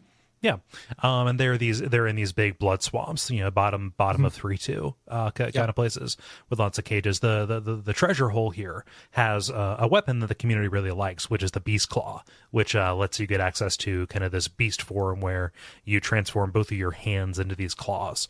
And start doing in the DLC specifically. Like that wasn't true before the DLC came out. Okay, you'd always have the claws, but you didn't have a beast form really. That's unique to the DLC. Okay. You need to equip a rune on top of it, and the beast claws are actually pretty fun. I don't know how useful they are. I have a fairly upgraded set, but my main weapons always did better, and I just memorized them. So I got really used to that reach. Yeah, that reach is a big thing. Like, it's why I'd never play a game like play a Souls game with like a dagger or something. Yeah, or like hand to hand. It's like a fun gimmick for like a minute. Yeah, but, it's just not very effective. I'm not committed. Like I hate not being optimized, man. Yeah, I really do. Yeah, I will play like a non-optimized build for these things, and I've played like Souls games with just my fist and that's fun. Here it like was not super fun because like one thing that Bloodborne does really well, and I was talking to again, I'm giving a lot of credit to people because I've been talking about Bloodborne a lot. Vivian on Facebook, where she was talking about how much Bloodborne spends, how much time it spends trying to get you to gain a relationship and memorize one weapon, which I think is actually kind of cool. But it just worked too well. So like I get something neat that I liked, but I just wouldn't want to give it up because I'm like, I kept missing with it because they're a little bit farther away, and only the axe in two-handed form can get that far away. That is so sad with the old hunters. Like, we'll talk about that, but like so much cool stuff is introduced there that I would like take away and upgrade, and then I would never use again. Yeah, I ended up using a backup weapon from that, but at the same time, the old hunters addresses the problem of like reward density. You know, so it's like the old hunters getting that new stuff still felt exciting because there were cool lore things attached to it, and it was fun to fuck around with for a little bit. But they don't give you like they would need to give you an option for a respec and more upgrade materials in order to make that kind of reward density work. I think, which they didn't do, but they were partway there. Like I'm glad that there are as many weapons in the DLC as there really are in the main game. Yeah, like just about, and I think that's a positive thing. Well, Gary, if you roll a root dungeon, you can find a lost version of one of those weapons. Ooh, you mean it has slightly different rune shapes? Yes. That so I can tell if it's a cursed, damp, sweaty rune versus a lightning, fungus, sweaty rune. Yeah. Yeah, which gives you no information picking it up and looks boring to read. Like it's like picking up a Borderlands gun, and I hate the way those work in this game. That's again Bloodborne bummers, man. But anyway, so you move through here, picking up the pace. The next boss is the blood-starved beast. With again, they're recontextualizing the arena. By giving him a Mytha, the Baleful Queen kind of arena of a poison. Lake. I don't know why, but like Bloodstar Beast, my jam, man. Like, I'm like, I tried out the throwing the pungent blood cocktails this time just to see how it worked. But like, no, I can just like go in and visceral attack him. Like this was easy breezy, man. Yeah, he's not so bad coming back. Like Jeremy played through this part of the game with me, so we like dominated, because having co-op makes this really easy. And Jeremy's a champ, like. Jeremy's a champ, and I was inarguably over-leveled for where I was in the game. But this guy is not so bad. I'm going to be curious when, like, in a year when I feel like replaying Bloodborne, if I bounce off the Bloodstarved Beast again, or if I think he's hard, or if I've just kind of figured him out. Yeah. I don't know. Layer 3 is where they really start hitting you with the spiders. This is where it gets egregious. And specifically, like there's a door that you can open up like right across from the spawn area that just has a bell ringing maiden behind it, and she summons these red ultra spiders to just walk through that door and fuck you. Well, here's the thing, right? So the ultra spiders, one, there's not, as far as I can tell, there isn't a limit to how many ultra spiders there can be. Right. Two, they aggro you before the door is open. They don't need line of sight to aggro. Yep. So like what happens is, if you wait long enough to open that door, there's just going to be like 6 spiders there because she just keeps doing it. just keeps adding them, and it's really annoying. Like nothing aggroes you outside of line of sight in these games, but for some reason the red spiders do. So yeah, and also here it's a bottleneck, and they can attack through those because of their long arms. So like the pro move, at least how I tried to do it, would be to open up the door and then run and kill the bell ringing maiden, but it would never work for me. And there's a way around to it, but by the time you get to her, there are just way too many spiders to deal with anyway. Yep, and the bell ringing maidens respawn. Which like I feel like they shouldn't. Like just getting to that should be the test. Things that spawn shouldn't respawn. Yeah, like things that spawn other enemies. Yeah, for sure. This is also where they introduce drop traps too. Which in this case dropped me right down into the middle of a huge group of the female beasts, and they just took turns hitting me, comboing me, stun locking me until I died. Yeah, because being stun lock really makes sense for the combat system in this game. If you don't hit first, you might as well not hit at all. And then on to the boss of this, which is the abhorrent beast. Yeah. Fuck this thing. This is a nightmare. I ended up, Jeremy and me just kind of steamrolled it. Like I could see why it would be really, really hard. This is one of the only fights I haven't fought solo. So. Yeah, no, it is just crazy. This is the thunder elemental. This is what you can end up fighting if you attack the beggar in the Forbidden Forest on top of the windmill hut. Yeah, except this one has lightning powers. Yes. And just incredibly aggressive, and he's like not big enough to be to be slow, but he's not small enough to not hit like a freight train. So this ended up being terrible, and I couldn't summon really any co-op for this. Yeah, and he's also not small. He's also not small enough to like not fill up your camera. Like if you're behind him, he's just got so many like static. Like he looks like he's touching one of those science balls from a kid's science museum all the time, and just made his fur stick up. Yeah. So that's always going to be in your face if you're close to him. Yeah. But again, I just, I was lucky to have help and just kind of pounded him. Yeah. But I definitely take your word for it that he's kind of a pain in the dick. Yeah. So hey, lower end, maybe it's going to be a little bit more intense. Maybe there's going to be some new enemies, something to kind of heighten the challenge. Nope, it's the same thing, except maybe it's darker, or maybe that's something my imagination created, so I would have something to put in to the notes. So I mean, it can't just be the same filter over the same hallways we've been going through, right? with one extra little bit of cliff. Which like that little cliff thing we didn't talk about it, but there's a big chasm with bridges that go across it here, similar to where there's that area that recalls the Great Swamp earlier, and it's like, okay, this recalls better games. They're not better games, better areas, but like that just ends up making navigation really confusing. For me. And I was thinking about like why the navigation was confusing. And like part of me is like, oh, this is a labyrinth. Like it's okay for it to be confusing. But the reason why it's confusing is because it is so undesigned. Like certain, like you'd have like from a lifetime of playing video games, you'll have certain kind of principles in mind as far as the way mazes or complexes are laid out. Like usually you can kind of assume a certain amount of symmetry. You can assume that like, things will branch off. Like when you first get to the first room, it has 3 branches. Those are going to end up in 3 different distinct spokes, or kind of, that each have a terminus where there's something useful there, or loop back to the beginning. All those assumptions you make aren't true in the Chalice Dungeons. Like you can go, I don't remember which one it is, but there's a room where there's like, you go into the first room, there are 3 exits. Yep. One of the exits just loops around and leads to the other exit with nothing in it. Like... What is happening? What is that? So those bridges made it really confusing, though, because like, everything looks the same, and I wasn't sure where I was at, whether I was on like the right side of the bridge or the left side of the bridge. Oh yeah, I wasn't sure. And you're going to crisscross. So you'll cross the bridge, and then you'll go through a couple of little hallways, and you'll come out like on a lower bridge, a couple of meters down the room, right? And then you cross again, and you cross back, and eventually it's like, okay, I flipped this coin 3 times. What's going to come up? Right, like it's hard to keep track of which side you're on, which side is closest to the goal. If you've pulled the lever, do I have to just like run back and jump off the bridge onto the lower one in order to get back here? I'm on the same side as the door, or is this just going to be a treasure room? Like, man. Yeah, usually if I pulled the lever, I would just kill myself just to go back to the beginning. Like, what does it matter? I don't want to go back through this shit.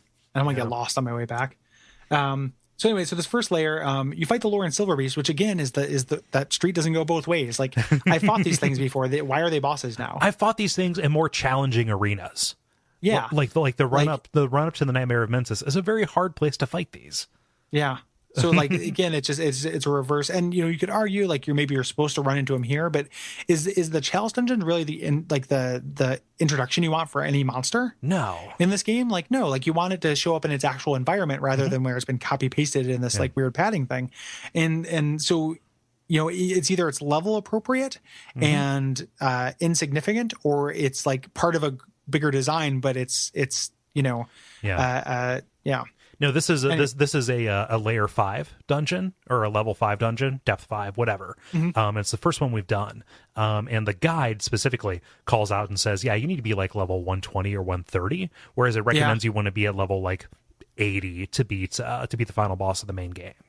Yeah. So like this is very much post game content at this point, or and again, get good. Like I beat this before I beat this before I got to Amygdala. That doesn't make any sense, but I did it. Yeah. Yeah. So, yeah, there's nothing to like, if the idea is you're supposed to just kind of be dipping in and out of these, there's no guidance for that. Like there's nothing that says that other than the guide, but there's nothing in game. There's nothing diegetic that suggests that you should be like, other than when you get the chalices, but because you get the chalices from other chalices so often, like there's nothing that says you shouldn't just run through all of Lauren, when you're able to run through all of Lauren. So if like the argument is like, oh, you're just supposed to be doing these every 10 levels or so when you're appropriate, like there's nothing to indicate that. Well, no, Gary, just at the beginning of every level there's a door that can't open up unless you go into the respective chalice, get the key, and then bring it back. Layer 2, this is when we start running into the Keeper of the Old Lords, which we've run into one of these before, I think. Yeah, we have. With their 2 dogs. Yeah. And this is the non-boss version. Yeah. But they're always a serious encounter. These things are hard. Their dogs are goofy maniacs and are really hard and can stun lock you pretty easily to death. So kind of aggroing one dog at a time was really my goal whenever I ran into one of these things, with varying degrees of success. Yeah. There was the game did a kindness. I never encountered these like on the critical path. It was almost always if I walked into a big kind of optional treasure room. Or not even like a treasure room, like here's some kin blood, I guess. Go nuts. Yeah. Woohoo. Yeah. And then you fight at the end, you fight another abhorrent beast. Yeah, like so we just did that. Abhorrent beast, regular enemy from the main game, and then the same thing again in a slightly different arena. Okay. Yeah, it's just like, did people are listening to this? Like, there are people who are listening to this who would never have done the chalices. Can you see how random this feels? Like how just like weird and like throwing a dart at a dartboard this feels like as far as design. Like, and that's not why people like FromSoft. Like, everything is so intentional. That's not why we like FromSoft. Yeah, totally. That's not why we like them. They don't do this, and here they are doing it for 14 hours of Cole's life and 10 to 12 of mine. Yep. Layer 3, more traps. Yep. But they bring the pendulums back. We haven't seen that since like Upper Thumaru. Yeah. So again, I like them in Sens, because Sens is specifically antagonistic. Here it's like people probably have to walk by this. Like in real life, it's supposed to be a city. Like when did the traps come up? Before or after the sand reclaimed the city? Like none of it makes any sense. I'm just picturing Spec Ops at this point. Yeah, exactly. Yeah. How many people were alive in Lauren before you showed up, Walker? But the boss of Layer 3, oh, hey, it's our friend Parl. How's it going, buddy? Yeah, Dark Beast Carl shows up.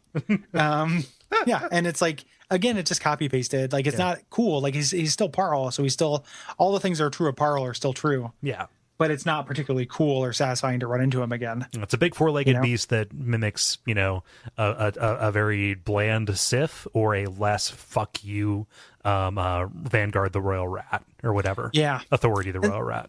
And like the whole, like Parl, when we saw him before, there was all these kinds of things like, oh, maybe this guy is tied into the guy who invented the Tonitrus, and this idea, because that's supposed to emulate his the electricity from him. And that could still be true. Like, that guy could have gotten him or got the Dark Beast from Layer 3 of Lauren or what have you. But like, then it makes me think, why is he in Yaragul?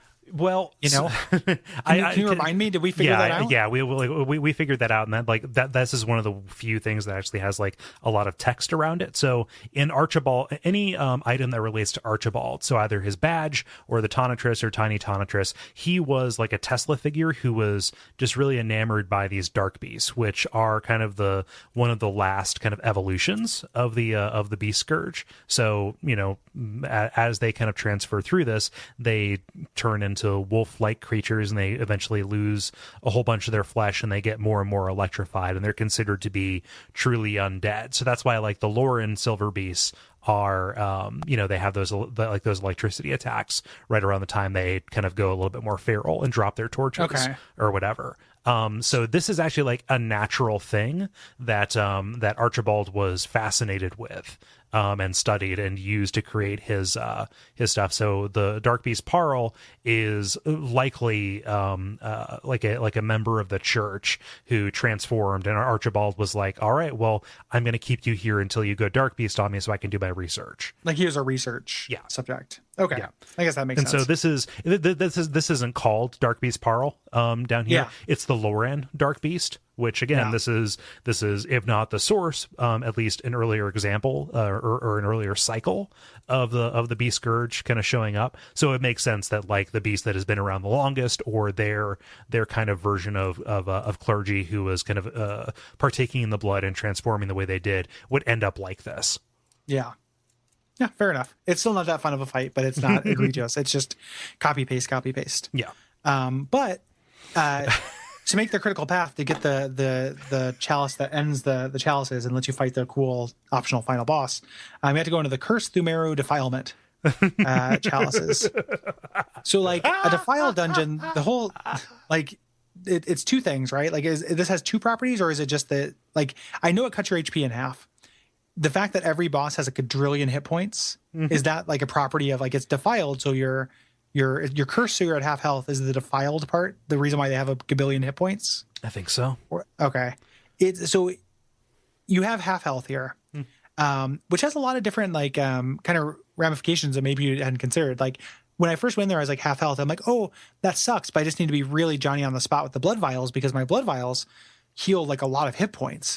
So like, yes, I'll be at half health, but I bet you my blood vials will more or less fill me up. Nope, it's a percentage. You never realize that. Yeah, exactly. Like it just means that the because I thought like, oh, that's kind of a cool way to change encounters. Like I might have to be a little bit more defensive because I always have to be ready to back off. No. It just plays like just a harder version. It's just a numbers thing. It's as if every number was 4 times as much against your favor. Yep. Between your health and the enemies having more HP and hitting harder. Like it's not just cutting your HP in half. Like enemies hit really hard here. So what it means is like these bosses, we'll talk about them each in turn, but it's just so easy for them to one shot you. Yeah. Like I was one shot multiple times by all of these bosses. Yeah.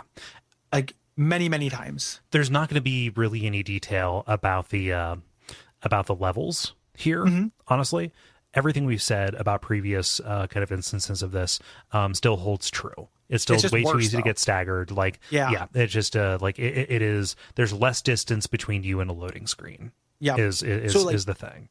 Like you get staggered by 3 spiders before, and maybe those spiders hit you 5 times to kill you. Now they hit you twice to kill you. Yeah, but they're still staggering you. You still don't have any place to put in inputs while they're doing it. So it's like, and that just happens a lot. The actual individual levels of these sections didn't bother me nearly as much as the bosses. Yeah. The bosses I think are really problematic. Starting with the Keeper of the Old Lords, or Keeper of the, is it Keeper? You have Keeper of the Old Ones in the, Keeper of the Old Lords. That was just a slip on my part. Yeah. So we fought this before. This is the Pyromancer lady, minus her dogs, which is like, it starts off like as a cool duel fight. Like I remember liking this fight the first time we run into her. Oh yeah. No, it's great. Like it's like a hunter fight. Yeah, which is cool. Like I like those. I like being able to do visceral attacks. The thing is when the consequences for missing a visceral attack are death, I don't want to do visceral attacks. No, I just want to dodge right attack and then step back off and do that forever and just hope that I outlast this person. Because like yes, I know how to do visceral attacks, but like one, it's easy to make mistakes. Everybody makes mistakes. But 2, like that memorization thing can't be understated, where like certain attacks that look like they can be visceral or can be countered cannot. So like you're making a little bit of a gamble, or you're just wasting a lot of time and deaths learning the very specific tells. Like she has a pyromancy that looks a lot like her pulling her sword out. If she's doing her sword, then you can visceral attack her. If she's doing the pyromancy, she gets hit, but she doesn't get stunned. She immediately counterattacks. Like she has like an auto counterattack that happens while you're still in the animation of hitting her. Like she doesn't stagger. Yeah. And then depending on what combo she does there, you will die. Yeah. Like if she does something that just stun locks you, you'll die. So like you want me to be aggressive. You want me to be up in people's faces and aggressive. You can't one-shot me. Like it can't, like you had to, like being able to make mistakes is a big part of games, right? Like I can't think of a video game that doesn't allow you to make mistakes. Like you should be able to make mistakes. That's a game design thing. You know, like you have to let players learn without having the consequence be like this discouraging. You know, like a loading screen and death and a loading screen and death and a loading screen and death in the dozens. Yeah. You know, it's not just like a few times you die. Like it's, you know, not so much the Keeper was hard for me, but not nearly as hard as the Watchdog was. Oh, yeah. And the Watchdog, like, I mean, I thought I was estimating like 15 or something, and my roommate Will was watching the entire time. He's like, no, it was a lot more than that. Yeah. And it was like, so it was like what, 20, 25 more than I've died on the top 2 to 3 bosses in the main game. Or at least, yeah, the top 3 bosses in the main game, I died more to like these bosses. Yeah. Or the Watchdog. Like it's just frustrating. You know, like again, like the one-shot deaths like are not fun. Yeah. Like it's not good game design. There's no tolerance for failure, and the thing is, they did it backwards in terms of the arena, right? So, at least for this one, the Keeper of the Old Lords, at least here, when you first fight the Keeper, has the dogs. Okay, cool. I'm happy there's no dogs here. However, it's in a circular arena. And this is something they actually do, is they swap it out for arena 13C. In the file manager there, which is kind of similar to the old Heroes arena, which has the, you know, the big long hall with the pillars, and those pillars are just wide enough that you'll break lock on as you go around them. And also it provides just so much kind of like visual chaff, so much stuff in between you, that it's hard to kind of maintain visibility to know when to dodge, because even though the combos are going to do you in regardless, the pyromancy is not a slouch either.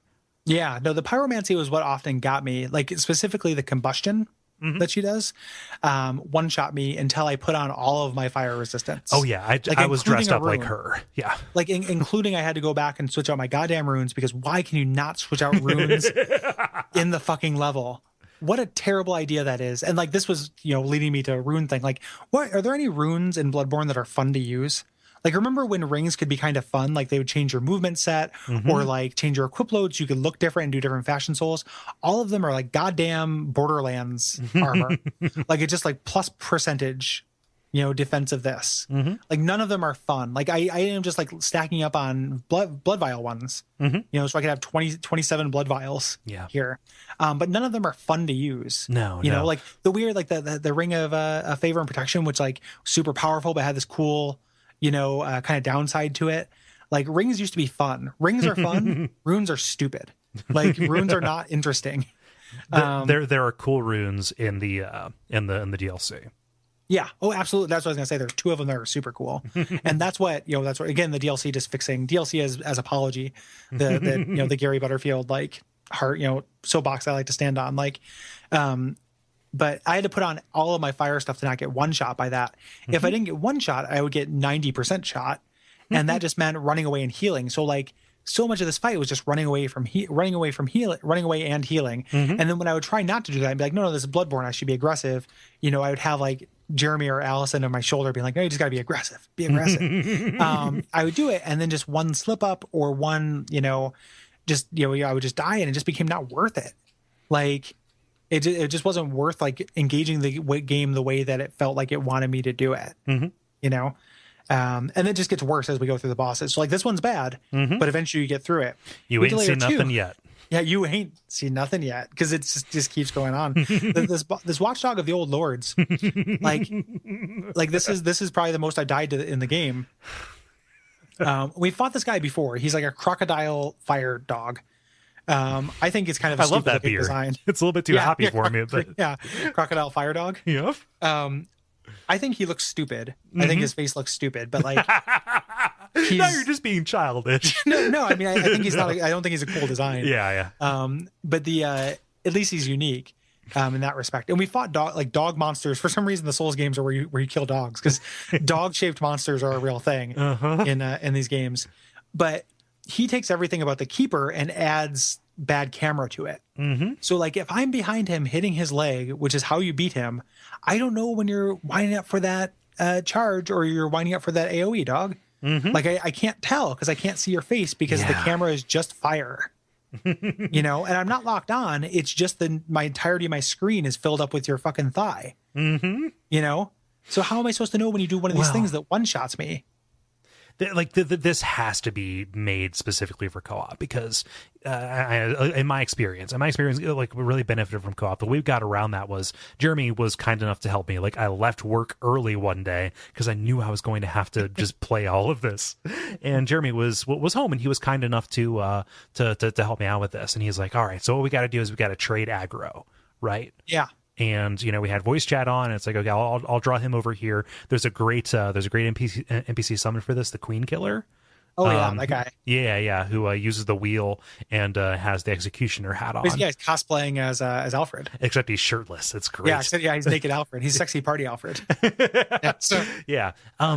So what would happen is we would trade aggro, and the person who was like heading back and healing up, like at least I did this. I would call out and say, okay, he's charging up, or dodge left, right, something like that. Just trying to like call it out, like just getting some distance so we could actually discern what his animation was. You were playing the camera that you needed to have to fight this boss effectively. Yeah. You had to bring in a pinch camera. Like, that's ridiculous. Yeah, it was basically keep talking and nobody explodes. Yeah, nobody gets burnt to a crisp. Yeah, or that fucking charge that he has, which I think has the Abritus problem, where it'll hit you twice. You get double shot. It's a super shallow wind up to it. Yeah, that he does. Yeah, he can do it really fast. Yeah, like rear back flame puff, and he's across the entire arena. I think in the AI of him, it's coded as a defensive maneuver is the reason why it's so quick, because I couldn't bait him into doing it very well. Like if he's far enough away, I could dodge and get some hits in. I had a hard time baiting him into it. I think it's something he does to get away from when you are attacking him enough. Oh, wow. Like after you fight these bosses enough time, you start really seeing the strings of like how their AI is controlled. And I don't want to do that. I don't want to. No, I don't want that either. Like that is not a good thing. That's not. I don't want to know that I'm playing a program. Like I want to learn it, but I don't want to I don't want to be able to like force him into certain behaviors. No, then you're in Lobos Jr. territory, which like I love that he wants to do that. I love watching him do that, but that's a level that I don't really want to appreciate these games on. But a lot of these fights, and we're going to run into it with the Thumerian Descendant a lot. Happened with the Keeper of the Old Lords. It happens with Watch Dogs. Is after you get a certain number of hits, they have an automatic like backup or escape thing that happens that they can't be staggered out of. Right. Just like lest you stunlock them, like the game wants you to be able to do in the rest of the game. So I think his charge is part of that AI routine, except it kills you. So like when the Keeper of the Old Lords like backs up, it doesn't kill me. It's just annoying and it makes the fight take forever. When the Watchdog does it, it does kill me. And if you're going in with just the NPC summon, like I brought in Queen Killer as well, he dies quick. Like he stands in lava like a real idiot, and just makes you have like super. So all of I couldn't, it wouldn't work when I had people with me. Same thing with the next fight. I tried to bring in NPC summons, and they just died too quickly. Yeah. To make it worth it. So it's like I had to get through it, and it doesn't feel like I memorized it, but I memorized it 10 fights before I actually beat it. So there were 9 fights of me memorizing it and doing nothing wrong. Just having bad luck. Like 9 is too many for bad luck. Well, I'm sorry that you're gonna have to quit the show because you're not good enough to talk about Bloodborne or Souls. Wow. I was tweeting like Bonfire said chat's over, man. Chalice Dungeons killed it. Well, no, you have to. No, you just no have more to. show. I mean, you just have to hand in your. You just like you're not. I'm not good enough either. We're gonna have to get some real elite bros here. It's cool. Like I'm way into it. I don't like these games anymore. So moving on, and still bullshit. Like, so next thing is Amygdala, which like we fought Amygdala before, but just not with the numbers cranked up this much. And like, right. just cranking up the numbers is not interesting. No. Like, that's not a cool way to add challenge to a boss. Like, I kind of like it when they change the arena. Like, it's not, you know, if I didn't like the boss before, I'm not going to like it with the new arena, but that's at least something. Just saying, like, what if it was Amygdala, but more so, is not very cool. Yeah. Is not very interesting. Like, we didn't like Smelter 2.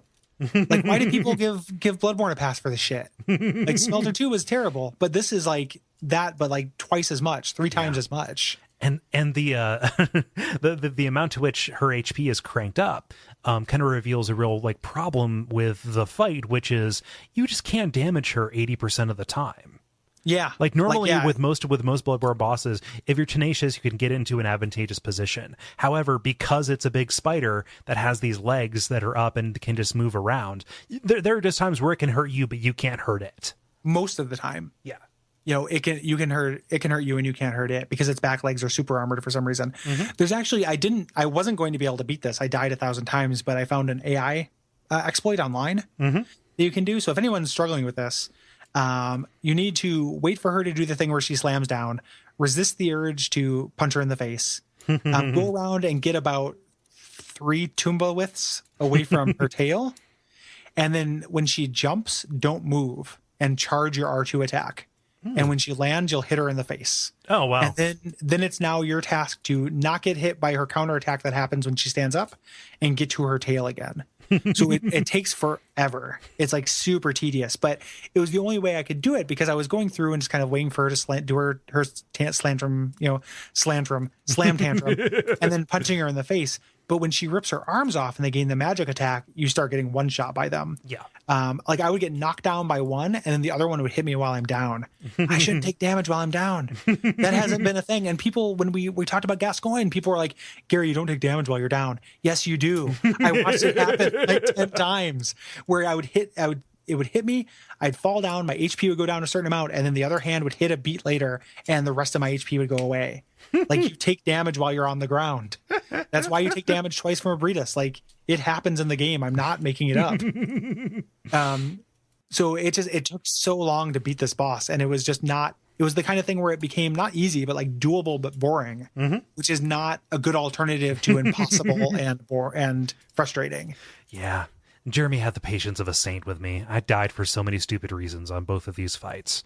And he came in and he really helped out, and he was like, okay, well, you know, we're just going to come back. Like, we were real close that time. We're going to get it this time.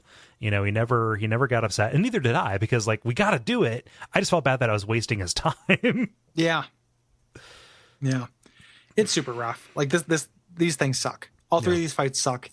It's the worst content in Soulsborne are these three boss fights. And it's just because it's throwing like we just did like a talk on cool design things that Souls games do. Yep. And one of the central things of that is like, hey, these games have a reputation for being difficult. That's not what's cool about them. Right. Like, that's in the marketing, and that's what like people who are not, I feel like, not thinking about the games enough, or like not, you know, that's the surface thing that you take away from Souls, but you start looking at it and really examining it. Like, there's so much more to it. And this is them throwing that out the window. Like all of the lessons of Lord Ron are out the window to just be, you know, like Captain Bloodborne's remedial class in difficulty. Like, this is sub Lords of the Fallen shit. Shots fired. Like, this is I would have rather been playing Lords of the Fallen than playing these, like, very much so. Like, yeah, I can't think of much else outside of like Abject Suffering material that I would rather play. Yeah, they're less rather play. Yeah, less rather play. There we go. They're fucking bullshit. So we're good. Like, I'm glad you arranged notes this way to do the Great Ease Chalice first, because I actually did this last, but you can do it now. Yeah, it makes a little bit of sense. Like, I want to finish it with the real big lore hit, but this is the Chalice that you get when you fight Abriatus at the Altar of Despair. Yep. And here's the thing. Comparatively, I kind of like this Chalice. Oh yeah. Comparatively, especially after coming off of the Cursed Defilement, because like I felt like I was training in double gravity. Yeah. Like, I was super strong. I had my hit points back. One thing that's true is that it's not very enemy dense. Like, this actually has moments of quiet, which is like something that's in the main game, but is not at all in Chalices, where like just copy paste 1,000 things and just that's it. this actually has like long stretches with no enemies. And this is the one place out of all of them where I think the kind of filter works. Oh, yeah. Because it's crazy. Like the filter is so cool and weird. So that everything is kind of blue and covered with this alien fungus. Yeah. But there's also these kind of spores floating through the air that for every once in a while, it makes it look like you're seeing through the wall into the cosmos. Yep. And it's really cool looking. Yeah. Like this is the time where Chalice has got their aesthetics right. Like this actually looks awesome, and this is what I would have wanted from all of them. Yeah, and it's such a small portion of what you do. I know, right? This is the Chalice that I was looking forward to the most. Like this, this feels like the climax, or like it ought to have been. Like let's climb down through this and make it get weirder and weirder. Did you ever play Final Fantasy: The After Years? I played the first episode. Okay. Eventually, you get to the other moon. Spoilers for this game that nobody really wants to play besides me. Which you're the only person who likes. So, yeah. But you get to the other moon. Like the red moon is what you went to in the first one, and like the first couple of levels are like a repeat or like a mirroring of the dungeons that you went to in the original Final Fantasy IV. And then you get down to where you fought Zeromus, and then there's a door, and you just keep going, and you're venturing deeper and deeper into the moon. And it's like getting like mossier and wilder, and then it gets more scientific and technological. Like I wanted that. Like I wanted it to like every layer down would like tell a little bit more about this, about like the archaeology that was going on here. And lest anyone think that this does that, it doesn't. No, that's what I wanted. Yeah, okay. Like I thought you were saying that's what you wanted from all the other chalices. Yeah, and this does that, but it doesn't. No, it doesn't. But in my mind, when I was thinking, okay, well, at least I've got Great Eyes to look forward to. It's like a tributary. Like it's just this tiny little thing that you go off onto, and like, hey, that's neat. I know I could root dungeon forever, but like, there's nothing new here aside from the way that it looks and the fact that you fight kin with a little bit greater frequency. So like, as much as I love the the aesthetic of this and definitely those moments of quiet, it's a real letdown. Yeah, it's not good. It's like when I say comparatively, I just really mean comparatively. So it is not it's not very special, but it looks kind of cool. Like screenshots of it look cool, and the enemy density being lower is good. And this actually has lore significance, which is not true. Like it's hard to say like what the Hintertombs, what their lore significance is, but the Great East Chalice is kind of neat. Like this is where, so we talked about the choir in the episode with Allison, and this is brought to the surface from the people of Bergenworth when they found it, and this is where they got Abritus from. Yeah, this is how they got audience with Abritus. We talked about Abritus then. I've read some reports and stuff where people, like now there are some people who think that Abritus is not one of the actual old ones, that this is like she was an ascended Thumerian. So it's kind of interesting, that stuff. I think I read that just in order to give credit. I think that was updated Pale Blood Hunt for the DLC, which is pretty good. Like I don't agree with everything that's in there, but it's good. Nice. And if you're listening to this, you should read it.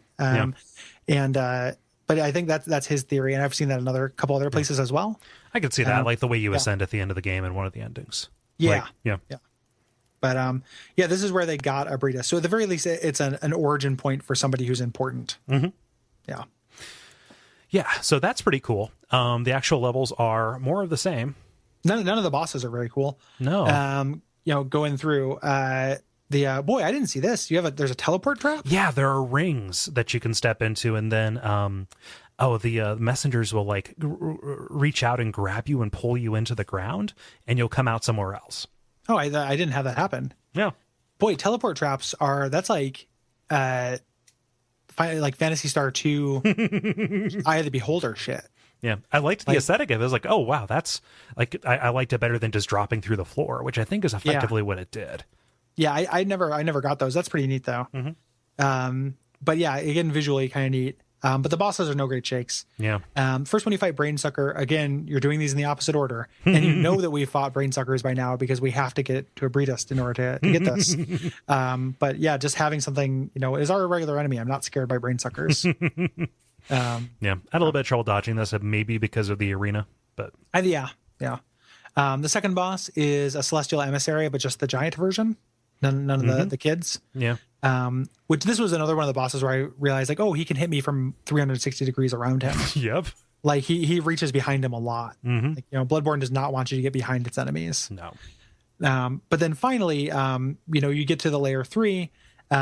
There's actually kind of like some new rooms. We didn't talk about this, showed up earlier, but there's a room with like a big melted stone in the middle and a big elevator. Yeah. That goes up with people down below mining, which is kind of cool. Yeah, we saw that in the Hintertomb, like the different people expanding that. Yeah.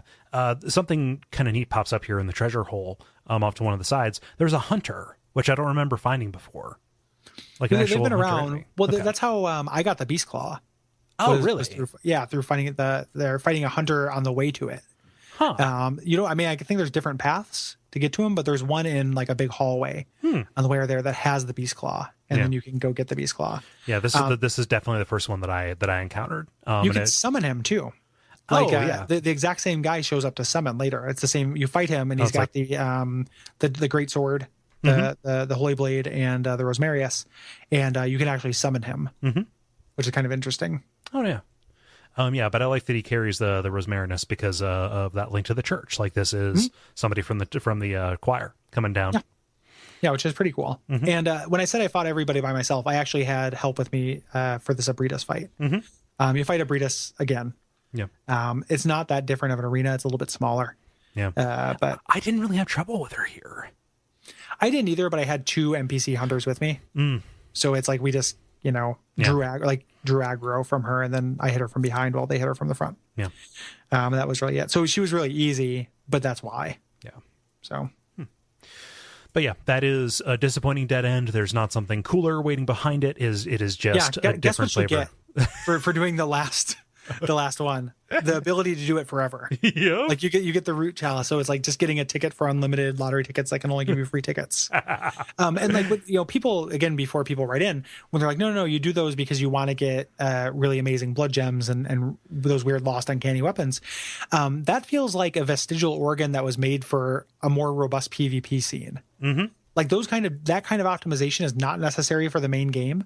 And those kind of like that level of blood gem fuck-aroundery with is like a PvP thing, it feels like. Yeah. Like it just isn't necessary for PvE. So like if you're not doing PvP, and like not very many people play Bloodborne for PvP, you don't really need that stuff. Yeah. Like when I see people do amazing damage, it's like it's kind of impressive.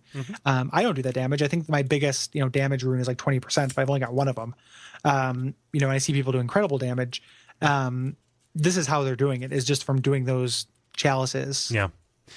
And so what I will say about the blood gems, and specifically the way the chalices treat them, is once I stopped leveling up, because I didn't want to level out of any kind of meaningful multiplayer with this character, because who knows when I'm going to want to do that again. Getting the blood gems from the story dungeons was a way to improve the damage after I'd already maxed out. Gone to +10, and I'm not going to level my strength anymore. Like I wouldn't do it anyway because I'm at the soft cap. Like getting those as another way to feel like you're making progress is good. However, it does have that Borderlands weapon problem. As the Borderlands weapons problem, they there's no way to tell how good they are just by glancing at them. Like they have that number, but that can mean a lot of different things. You see a cursed one, you don't know what the curse is. Putting them on, like I didn't remember what shapes I have for my runes for my weapon. Like that ended up being something that was like counterintuitive and kind of annoying to me the entire game. It's like, and I would they don't have the thing that like other Diablo clones do, where like you're guaranteed to get a rune you can use. Like you fight a Abritas and you get that root chalice, you also get like a pretty strong arcane gem that only works for some weapons and if you're doing an arcane build. And like if the idea was for these chalices was like, oh, you're doing an arcane build, like you want to go down to this chalice because you're going to get some good shit. Like that doesn't really bear out with the rest of them. Right. That doesn't feel right. Like Dark Souls 1 had that the different spokes based on what upgrade path you're going to do. So you go try to find the large ember for each one. This doesn't feel like that. No. Other than this one specific chalice. Let's cruise on. Yes. Because we have a lot of responses from people, and we have to wrap this up. So the Great Thumerian Ihil Chalice. Yeah. which is this is the climax of the story chalices. Yes. This is probably around the time where I started having to farm for stuff, which we haven't really talked about. There's a good chance that you're going to get to a new okay, I'm going to place a new thing, but you have to get the materials. Specifically red jelly here, which you would think, hey, that's something cool. It's an item. Nope, it's just a material of a mysterious thing found in the dungeons. And another mysterious thing. Yes. Yeah, I had to farm for Ritual Blood 4 in order to make the defiled one. Yeah. So and that's not fun. If you've ever tried to do that, like there's all these farming guides online for making this shit, and it usually just involves either like going to a specific chalice glyph number and then just fighting the same enemies over and over. Yep. Like, and again, like I like FromSoft games because you don't have to farm. Right, like that's so antithetical to all of their design philosophy, and now all of a sudden you have to do it again. Also, remember that I had to make the Loran dungeon twice because of the bug. Yeah, and I also had to make I had to remake the defiled dungeon as well because I didn't want to go through a glitched version of that. So many like and like the needing those multiple chalice materials like make them seem like the bastard of Lauren. That's evocative, right? Like I've got this Petra or this little mummified baby. That's the thing. But doing the thing, it turns into accounting if you need 2 of them, right? Like it's like doing spells in Ultima. Like I need 3 milkweeds and 2 cobwebs. Like it doesn't this spell doesn't work if I put 1 mummified baby on it. I need to put 2 mummified babies minimum for this spell to work. Like it just makes the whole thing less cool to me. Yeah. The economy for that's fucked. Yeah. So that farming, suffice it to say, absolute shit. Yeah. Nonsense. But Ihil is the capital of Thumeria, as we said. It's named after their king. And this is revealed by the chalice here. The early Thumerians, before they kind of lost their way, they were very humble. But as they started getting a bit more cocky, they decided to kind of build themselves a kingdom using the power that they got from them. And so that's what we have here, Ihil and Yarnum. Yeah, the king's a real Joseph figure. It turns out, like, his elite just got super pregs and he's got nothing going on. So well, I mean, it could have been his idea. I mean, Ihil's not Joseph. He just like to watch, like Joseph. Like, he was. Ihil got cucked. Yeah, no, he was. Yeah, I'm saying exactly. Gary, you know exactly what I was going to say. I was going to go cuck there. So you think I'm joking, but I'm not. I was going to say Ihil wanted her to be cucked by oh gosh, which one are they associated with? That is not Kos. Yeah, Erden. Yes, wanted her to be cucked by Erden. Yeah, you have to go to thuvutu.com to find amateur cuck for your Thumerian god fucking needs. Anywho, this, but visually it's not cool or anything. No, it's just it's more of the same. Cool. Nope. Like it's just like what are you doing to me? Like I would have killed for a new just fucking particle effect here. Like you've done it to me. All I want is particle effects and make it like bloody or something like that. Yeah, it's just like something, anything. And like the individual levels are bigger here, but like I'm a man on a mission. Yeah, so, yeah. I don't care, and I know that I don't need to make another chalice. Right.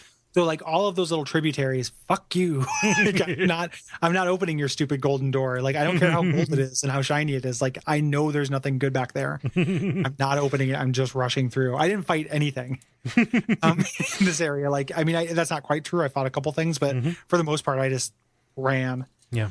So the first boss, this sucks. Yeah. This is really hard. The Thumerian Descendant, which we fought him before. Let's go through what makes him suck now. Okay, the arena. So here's one. A room full of pillars that don't block his projectiles. But do block yours. Yep. How is that like, what are you doing? what are you doing, Chalice Dungeons? Like, why put them there if they're not there for cover? Like, I understand that the Soulsborne games are not like cover-based games, but like every time you've incorporated that, it's worked, I think. Like, being at the bottom of the archers in Anor Londo and like taking cover there from their arrows, or again, like Shrine of Amano, which is kind of a pain in the ass.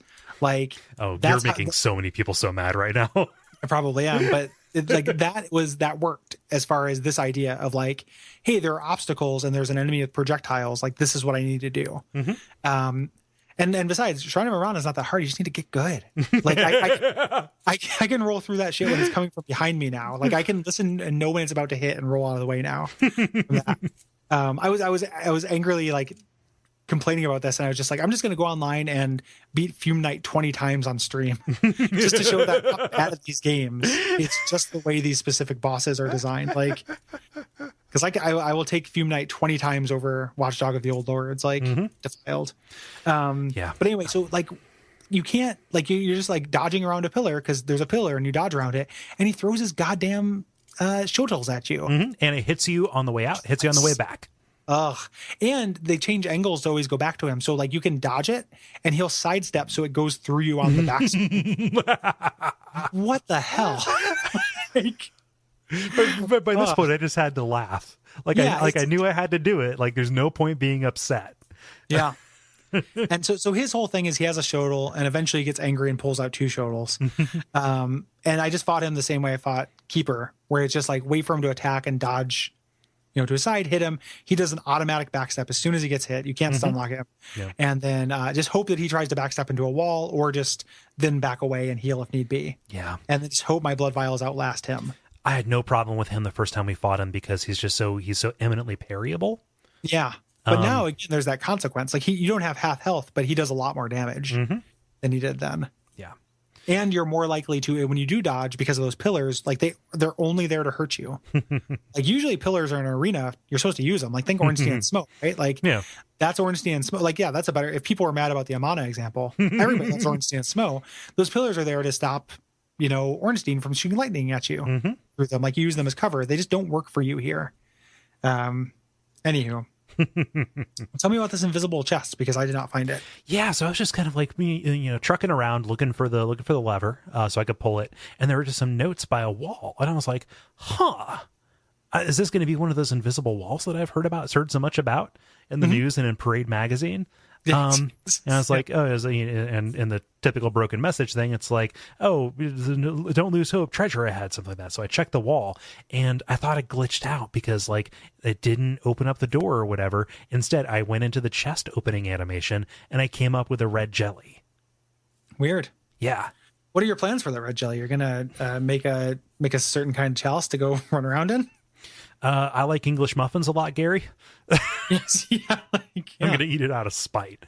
Yeah, red jelly is the one that did the Three Little Boars song from the 90s. Little boars. I want some Moors. Make me s'mores. The boss of this is a real sticking point for people. And this is a really hard boss in the game. People throw that word out there, like they say hardest boss in the game. I don't know if I agree with that, but people throw it out there. Yeah, I think Lawrence and Ludwig are harder to my specific sensibilities. Yeah. Than Bloodletting Beast. I did die a lot though. Yeah. This is Bloodletting Beast 2, which I think is I think it's too hard and kind of bullshit, but I don't hate it. I think it's kind of a cool fight. Yeah. And I'll enumerate why. It's headless, and what's cool is it can lose you in the arena, which like I'd never seen that before, and I didn't read about it. And if you old can hero.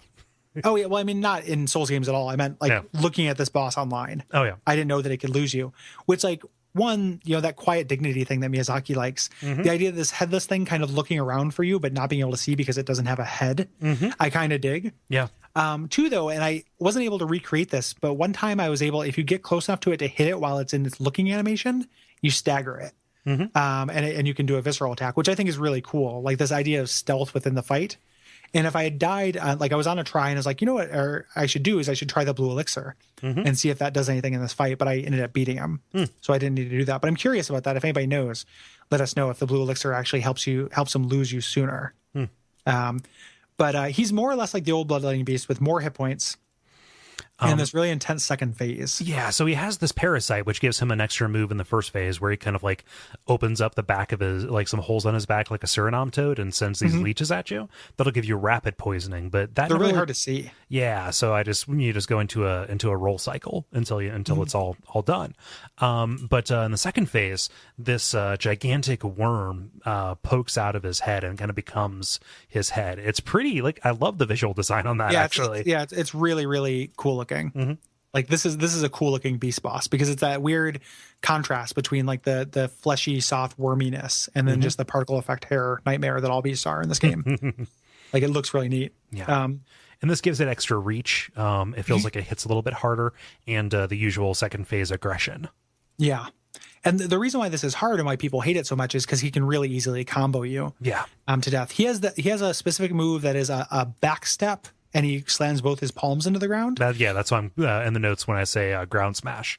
Yeah, he does that whenever you are like anywhere in his back 180-degree arc.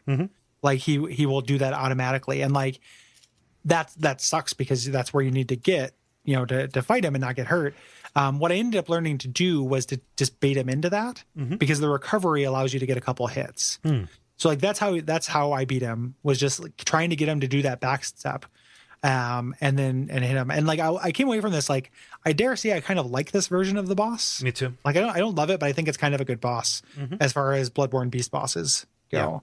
Yeah. But that's what unlocked it for me and made it work. Like it wasn't like cheesing it like the Amygdala or anything like that. It was something like, oh, he's always killing me with this combo, and then realizing, oh, it has a long recovery. How do I not get hit by that combo? Yeah, and kind of figuring that out made it work. I took the combo in kind of conjunction with him not having a head and being able to lose you to really adopt a hit and run strategy with this guy that I hadn't really done with a lot of other bosses in the game, like actually making these big sweeping kind of runs at him rather than trying to stick, just because behind and underneath him is such a kill zone. I ended up having to summon help for this fight like I did for a lot of the fights. But reliably with, as I was trying to learn him, because I don't want to put somebody through my first, bad failed phases. Like that's rude, especially to people who know what they're doing, trying to summon help. But I could, pretty routinely get him down to like quarter to a third health. Yeah. Yeah. He was like the time this actually legitimately, like I felt pretty good after beating him. And who knows how much of that was like the end was in sight, but like, I think this is kind of a good boss fight. But finally, get to layer 3. It's not that big of a section. It's smaller than the first 2 layers. But really I'm going to just rush us to the end. Yeah. Because what's there? It's more Chalice. Like, again, we're skipping over it, but it's nothing. It's literally nothing you haven't seen before. Yeah. In double digits, but getting to like one of my favorite boss fights in the game, like not enough to make it worth it though. Like it wasn't. I don't recommend anyone do the Chalice Dungeons. No. Like if you haven't done them, just listen to us complain about it and listen to us talk about this boss. Maybe watch this boss on YouTube. It's really cool, but it's not worth it. Yeah. It was not worth it. But I admit, like putting something in the checkmark column, I think this boss is excellent. That's amazing. And of course we're talking about Yharnam, the Thumerian Queen.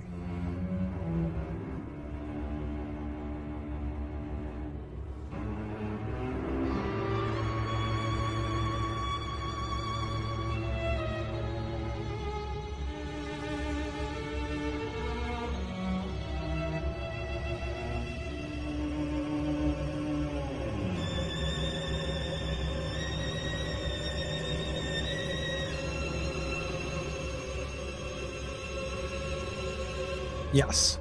Which is where the music's showing up. Because if you think I'm putting music for every boss in this episode, that's for editing, then I'm going to do. Out of pure contempt. And because this is a long episode, I want it to move around at a reasonable pace. Yeah. Unlike the Chalice Dungeons. Even though this episode is kind of like the Chalice Dungeons at Bonfire Set Chat. Because we're repeating ourselves a lot. Even when we're talking about the levels, because the levels repeat and because we're both so angry. So, like, if you made it through this is like your optional episode. So good on you. Here's your trophy. Here's your meaningless achievement. Lord it over your friends. Here's the password to the site where you could get your trophy, Jiff. Yeah, exactly. This is a great boss fight, and there's lore. Oh yeah. So we've seen this character before. After we killed Rom, and then outside of the Murgo's loft when we went to fight Murgo's wet nurse. And she is kind of this fixture, and this is kind of the first time we see that her name is Yharnam. So the city that we've been going around in is, it's her namesake. Yes, named after her, and she is the mother of Murgo, probably by Erden, and that pregnancy did not go well, as they tend to with the old ones. Yes, and that is why every time we see her abdomen is full of blood. And everything, and the kind of the grand concluding lore suppositions. We're going to do a little bit next episode, but like the idea being that, this child of hers, she seems grateful when you eventually fight it and kill it. She's crying outside the thing, and then she kind of bows to you after you do the deed. So she doesn't want this child there. Who knows what exactly is going on with that? Whether this was a virgin birth in like the kind of positive sense, like the kind that gave us what's his head, or whether it is a darker thing. Yeah, that she was impregnated by this old one, because she does seem to be in favor of Murgo biting it. Yeah, if Murgo does indeed bite it, silencing the nightmare newborn can mean a couple of different things.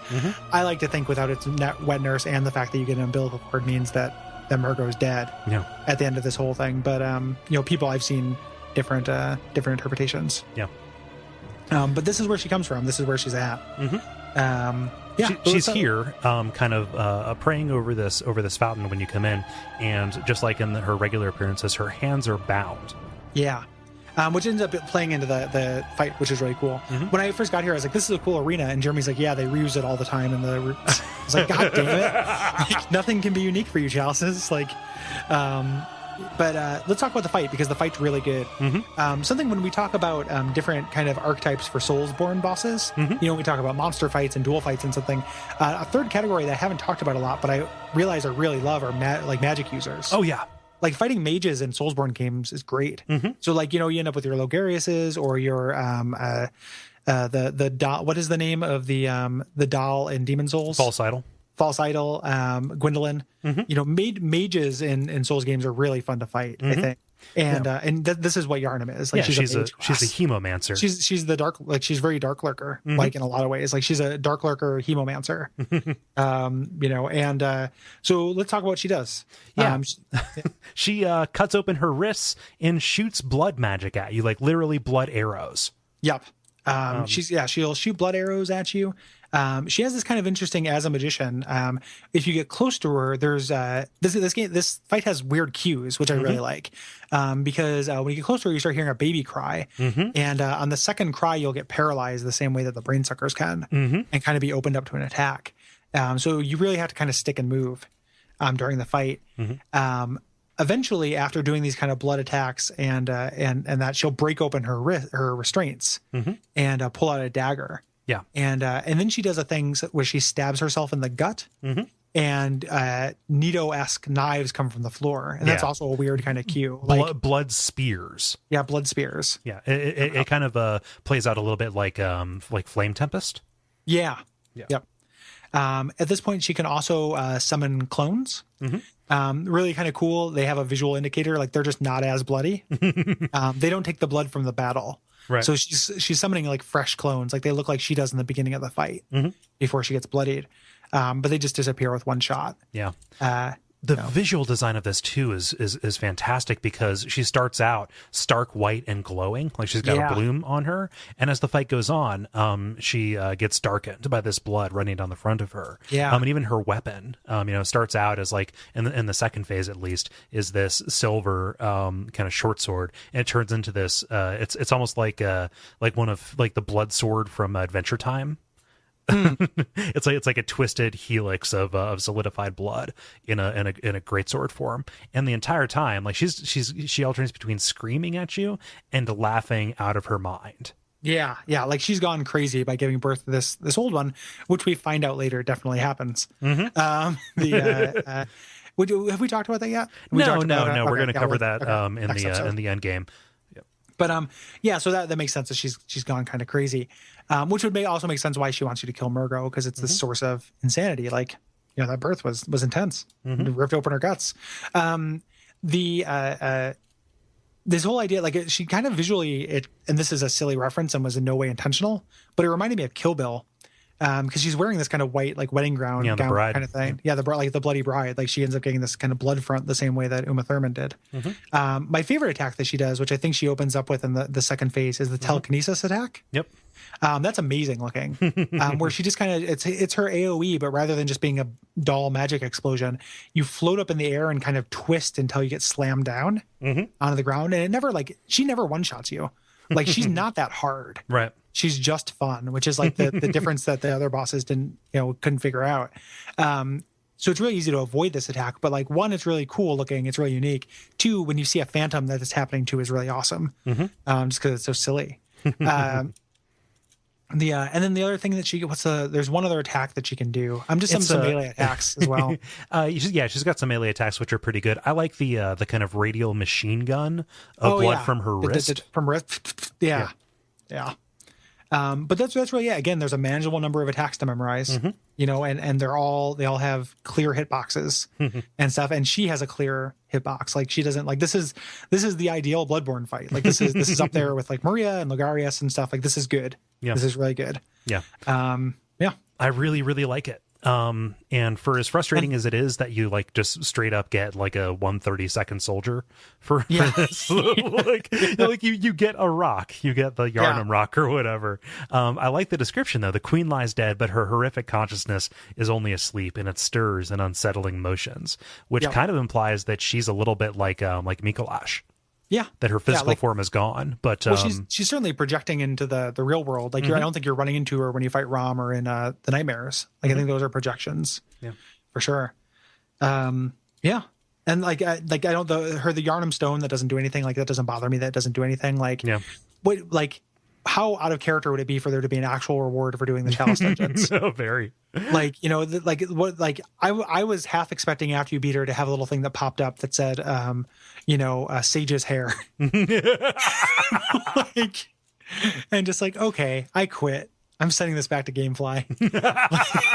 Man, they've really wanted it. Yeah. Something interesting happened when I fought her. I ended up fighting her alone because the Queen Killer, which I brought in, didn't do a very good job the first time, and I brought the Queen Killer and I died. But the Queen Killer dropped something. I have it on video, so I know it happened. I didn't. Weird. Yeah, and when I picked it up, the message that says Queen Killer defeated or what have you was obscuring the item description. Oh wow. So I need to review my video. I saved it though on the PlayStation 4, so like I can double check and make sure that's what happened. But that's what happened. But I don't know what it is because whatever it is, I probably had multiple versions of it in my inventory anyway. Yeah. But I've never heard of that happening before. Neither have I. That has to be an old Hunter's thing. Yeah, it's really weird. Like I want to see look online and see if there's anything about it and review my tape. But yeah, so like Queen Killer definitely dropped something during this fight as a friendly summon, which is really strange. Yeah. But yeah, really, really good fight. Doesn't make it worth doing chalices for. No. I don't feel good about the equation. Yeah, I wish that this was like in the game. Yeah, like in the main game. Like, or there's like 3 chalices, each of them 3 layers with no bullshit requirements. And it's just unique bosses. Yep. So you have 9 levels that are none of them. They're still the worst levels in the game by far. But you have 9 of them. They're shorter and they just have unique bosses. Yeah, just take out the repetition. Like chalices are fine. Only make us play as much as you've designed. Yeah. Don't make us play the things you didn't design. Like that are just just existed, just kind of came fully sprung out of nothing. Yeah. But like so there's good stuff to be had. There are boss fights I legitimately liked, even during this nightmare stretch. Of the chalices, but I don't feel like even after beating them, I don't feel like, oh, it was worth it and satisfying because they were hard. And I also don't feel like getting to the stuff I legitimately liked was worth the stuff I didn't like. And I hate that this fight is hidden here and that so many people are not going to see it because it's really, really good. Yeah. So the people who said, hey, don't do this, don't play these things, like we were going online and complaining about these because it was a bad time. We weren't doing that just to be like, oh, what a sacrifice we're making. I felt a little bit self-conscious about that, but like, we're not going to not do this because it's a part of the thing. We have to be comprehensive and it's kind of our fucking jobs. Yeah. And I'm grateful that it's kind of our fucking jobs. Yeah. Like it's not like I don't want to sound that whiny. Like it's really cool that I make money from talking about video games. Oh, definitely. So like I feel like I owe it to people. Like it's the least I can do, kind of. That said, it's just not a good use of time. Yeah, even with all of that, they're like useful as a study of what not to do. Like when designing a level, like they felt like when like people get their first like map making software. And just like, if you just sat me down and said like, hey, Gary, you have like an hour and a half to learn how to make Counter-Strike maps and make one. Like, this was what it would be like endless hallways that didn't go anywhere, paths that loop back in on themselves. Like, there's no mindfulness to any of it. And like, that's a huge crime. Like, it sounds like a one nitpick, but that's what making a game is not doing that. You know, like, it's such a mistake that is so contrary to like the fundamentals of game making. You know, like, you can do that kind of thing intentionally, right? Like, we talked about the Mikolash fight, which is like unending hallways that are really confusing. That's to an end. You know, this doesn't feel like that to me. No, this doesn't feel, and I hate calling something that From does something that's not intentional, because people who misunderstand it always feel like, oh, it's just random and too hard for the sake of being hard, and I died for random reasons. And like, the whole thesis behind the show is like, that's not true. These are fair. Like, there's something to this. It's really well designed, and that's what you're trying to figure out, and that's why you're playing it. But this like betrays that. In a way that just like really, really bums me out. I don't know, like, at the risk of going angry video game nerd, I was shoveling cornmeal into the end of my gangrenous dick. And it's just a boa constrictor, or not boa constrictor, one of those boa constrictor, one of those why is this song like, I'm being swallowed by a boa constrictor, but don't boa constrictors just crush you? I think so. Yeah. What a weird song. How come I never noticed? Like, my entire kindergarten was a lie. Oh, heck. It's up to my neck. Indeed. Yeah. What do you mean it's up to your neck? It's a boa constrictor. That's a fucking sleeping bag, Mrs. Friend. Come on. Yeah, exactly. It wraps around you and crushes your bones. This is bullshit. Whoever designed that song just did it randomly, and they didn't even consider where the word should go. They just went and copy pasted a bunch of words that they knew. Anywho, I like being parodies of us. If we don't do it, somebody will. So yeah, that's Chalices. We never have to talk about them again. I'm still interested to hear what people have to say, but if anybody like engages in a way that's hostile, or it just is going to result in me repeating things I've already said, then please don't be offended if I don't engage heavily, because I'm sick of thinking about them and talking about them. The best thing is that we're done.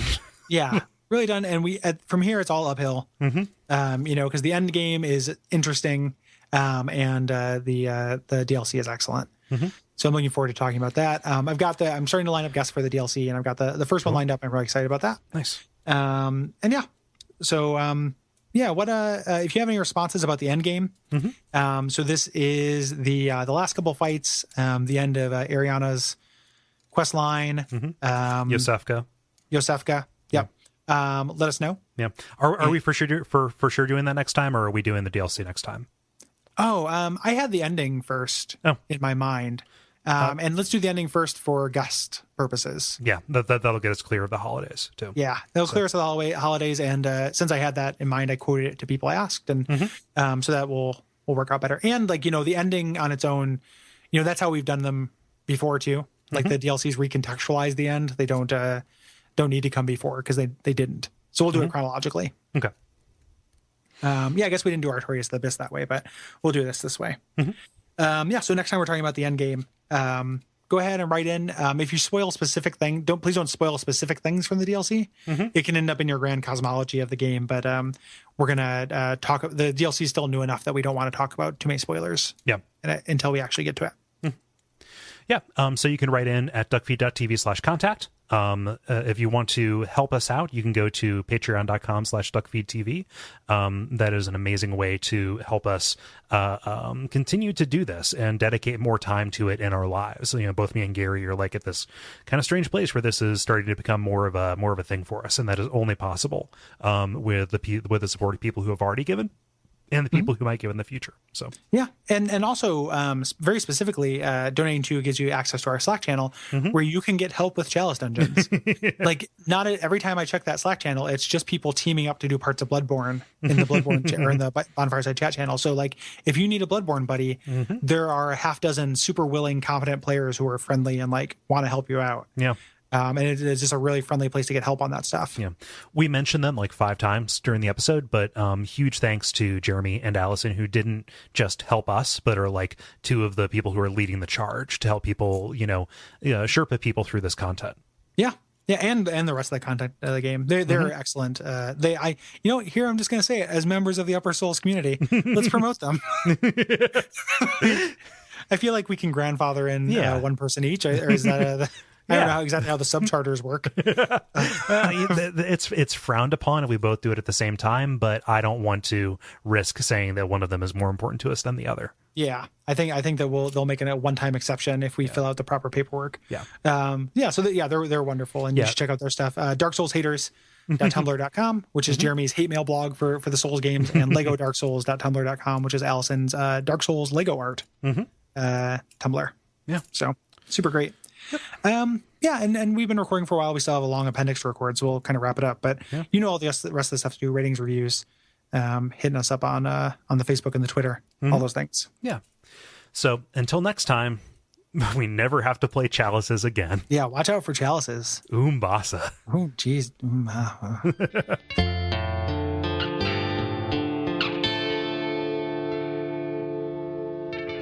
And we all pray that we will have far more soon